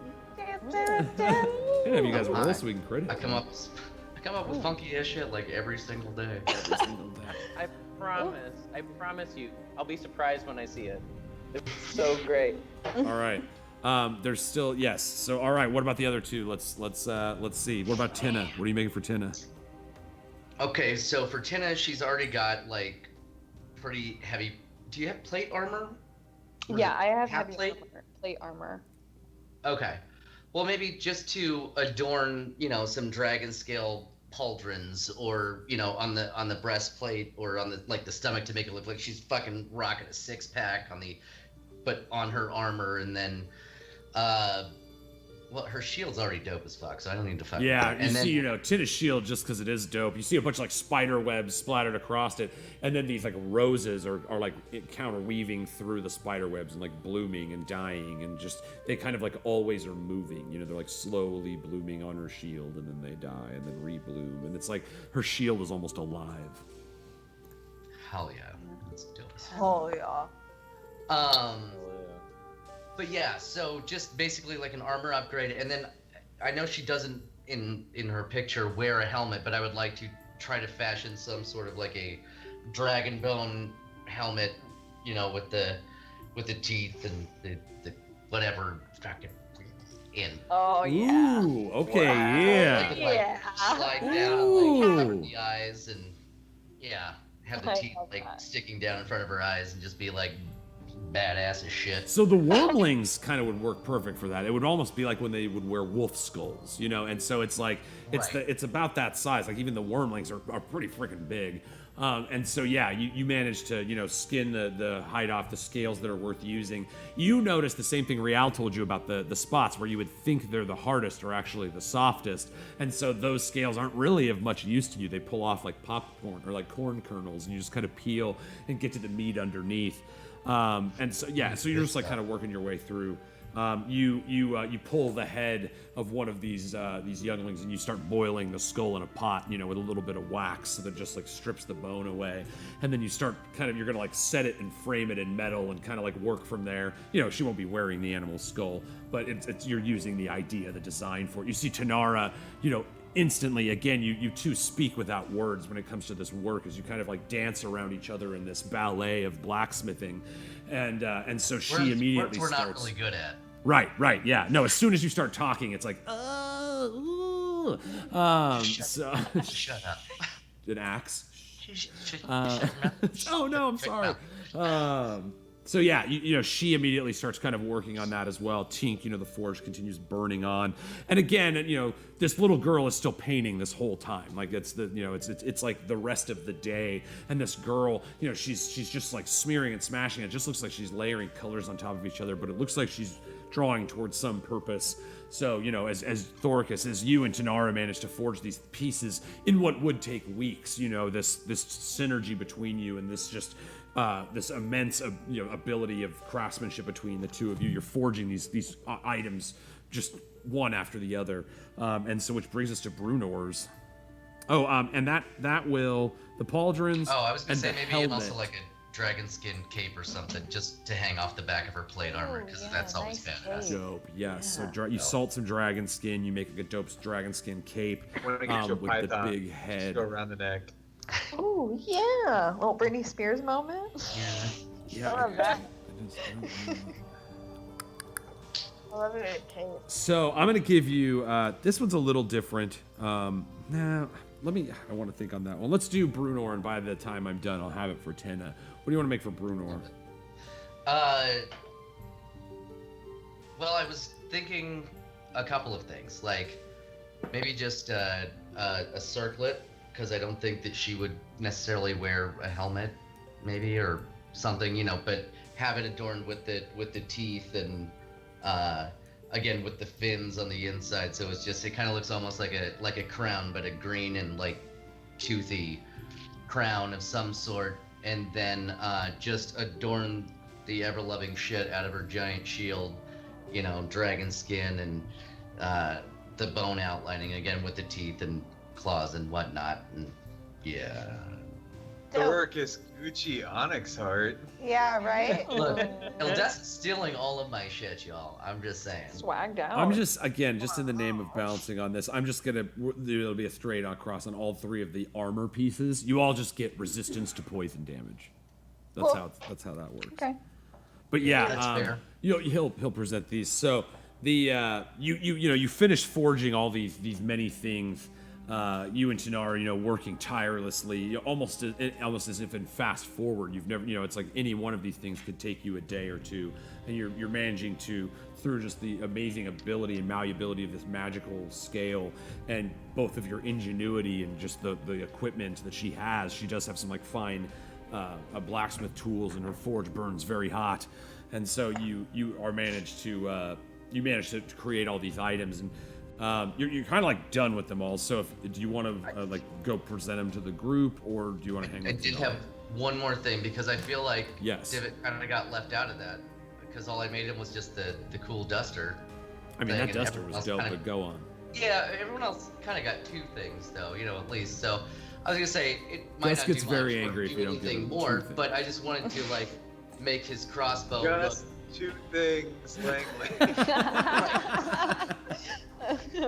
No, I just wanted his crossbow like to make it look more badass by putting like dragon teeth on it or something. Like make it look a little more whatever. Just like fly. Dragon teeth. Generally fly. Reagan. Right. Yeah. I'm okay. So yeah, because you got the cool thing and not like a great. I just gave you resistance. All right, so Divot, you can choose between resistance to poison, or once per day, your weapon can do an additional. Your crossbow can do an additional D4 poison damage. Once a day. Now I'm gonna let you know you are a warlock, so you're gonna be shooting your Eldritch Blast a lot more than you're gonna be shooting your crossbow. Yeah, I think I'll take the resistance to poison. Perfect. Yeah, I mean it's a valuable. But I thing. love the flare on the crossbow. Right, and that was more just. No, you still have it. It still looks Yeah. dope. You just I didn't want to give you 2 magical abilities, so we'll make and it is the coat, the fly dragon skin coat with the ribbed neck that comes around, and dope. All right, so anything else that you wanted to make, or is I would say, I mean, like that's pretty cool. We got some kind of pseudo magic abilities. I'd say that's pretty good usage of the materials at bay. The meat, you see that nobody's really above eating that. So she starts salting it pretty immediately. It's delicious. Yeah, and so you kind of have all these items for the group, and just to kind of facilitate the ease of things, it's time to show them to your party. And Bruno, or even you yourself, have managed to kind of like stumble back toward the party as your alcohol wears off a little bit. And like, nope, there's nothing going on. You sat with your feet in the river for a little while, and it sobered you up a bit. And you're kind of like remembering like the intensity of the moment you walked away from. So we all kind of like, are starting to come back and gather around this point. Thorcus, you're kind of coming down the hallway here. Yeah.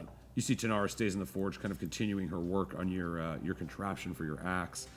I just want to say, like, obviously, once the battle was over, I was like, guys, I'm gonna go in the forge and like clean these all up for you and sharpen them up and give me your armor and all that shit too. So everyone's just been walking around in their fucking street clothes. Yeah. Just wanted to make that a thing so that no one could say we had a loophole in the story. Yeah, if I was ever that kind of DM, where I'm just like, well, you didn't take the 15 minutes to take Like, off well, the how- armor. I don't care. No, it's too awesome, Or even if you built it where it like just clips onto their existing Right. stuff. Sweet. Right. So you're walking down, and Thorcus, you walk up, you see kind of like Brunor standing in the doorway. Again, Brian, completely unable to read the mood, just kind of like, I'm a crocodile, looking around, like kind of looking for something to snack on. You see, a little bit of hay from like some cart that was smashed. He's just kind of like, and chewing on a little bit of that. But there's a pretty wide look upon the faces of the 5 as you walk up. And you're just kind of like, I got toys for you all. It's like, dang it, I wanted this to be a nicer moment. What the fuck is going on? You kind of look in, and everybody's, you peek in through the doorway, and you see everybody's kind of stepped back, and they're all looking down. All of the 5 look at this picture on the ground. The little girl just pulls her arms up, and her fingertips are bleeding. She's been painting so frenetically, and her arms are just like, her whole body appears weak and frail, except for her face, which is completely emotionless. Her eyes piercing and blue shining. She just stares forward. You all kind of look down at the painting, and you see this smashed smear of all these colors, blacks layered on grays, peeled back by her nails, and this cutting fury of wind and energy. It reminds you of the body of Sithesis.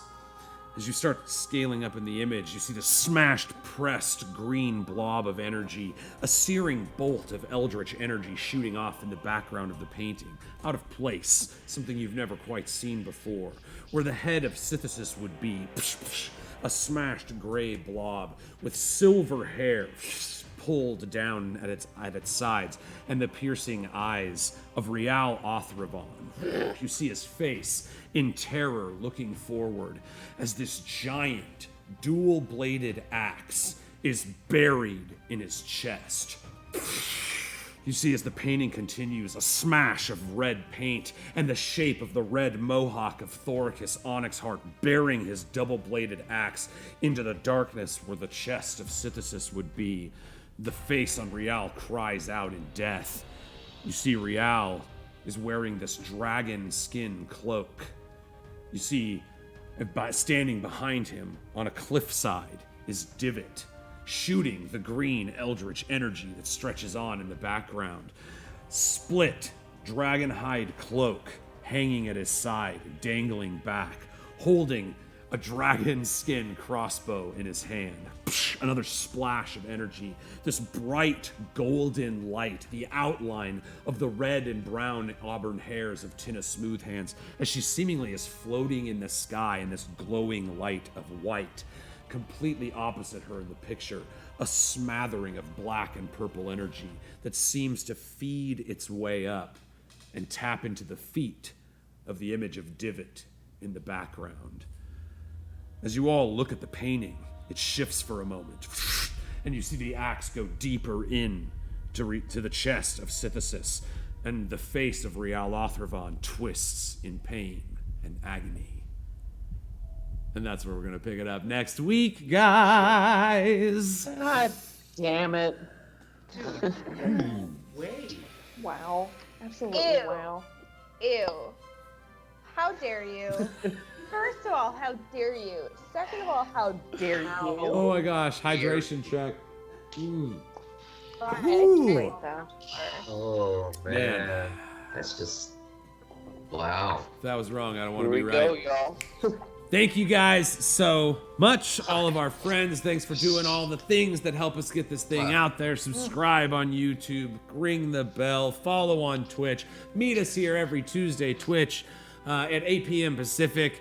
The Sesh then gets uploaded to YouTube every Friday at 4:20. Man, thank you guys so much. You could be anywhere. Thanks for spending your time with us. We absolutely love you. I love the cast. You guys kicked some ass tonight. I had so much fun. We hope you did too. And we will see you next Tuesday. Every time I say it, it makes me laugh. Let's not forget our little ritual.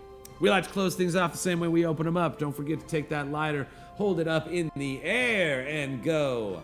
Lighters up. Thanks for playing D&D with us, guys. We love you madly! Ooh. That little fucking girl, man. Smoke weed every day. Smoke weed every day. Smoke weed every day. Friends don't leave friends hanging on cliffs, Brandon. Oh, they call me Sylvester Stallone because I'm a cliffhanger, bruh.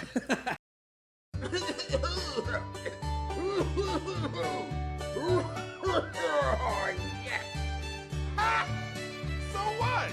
You can't touch me, 'cause I'm from the internet.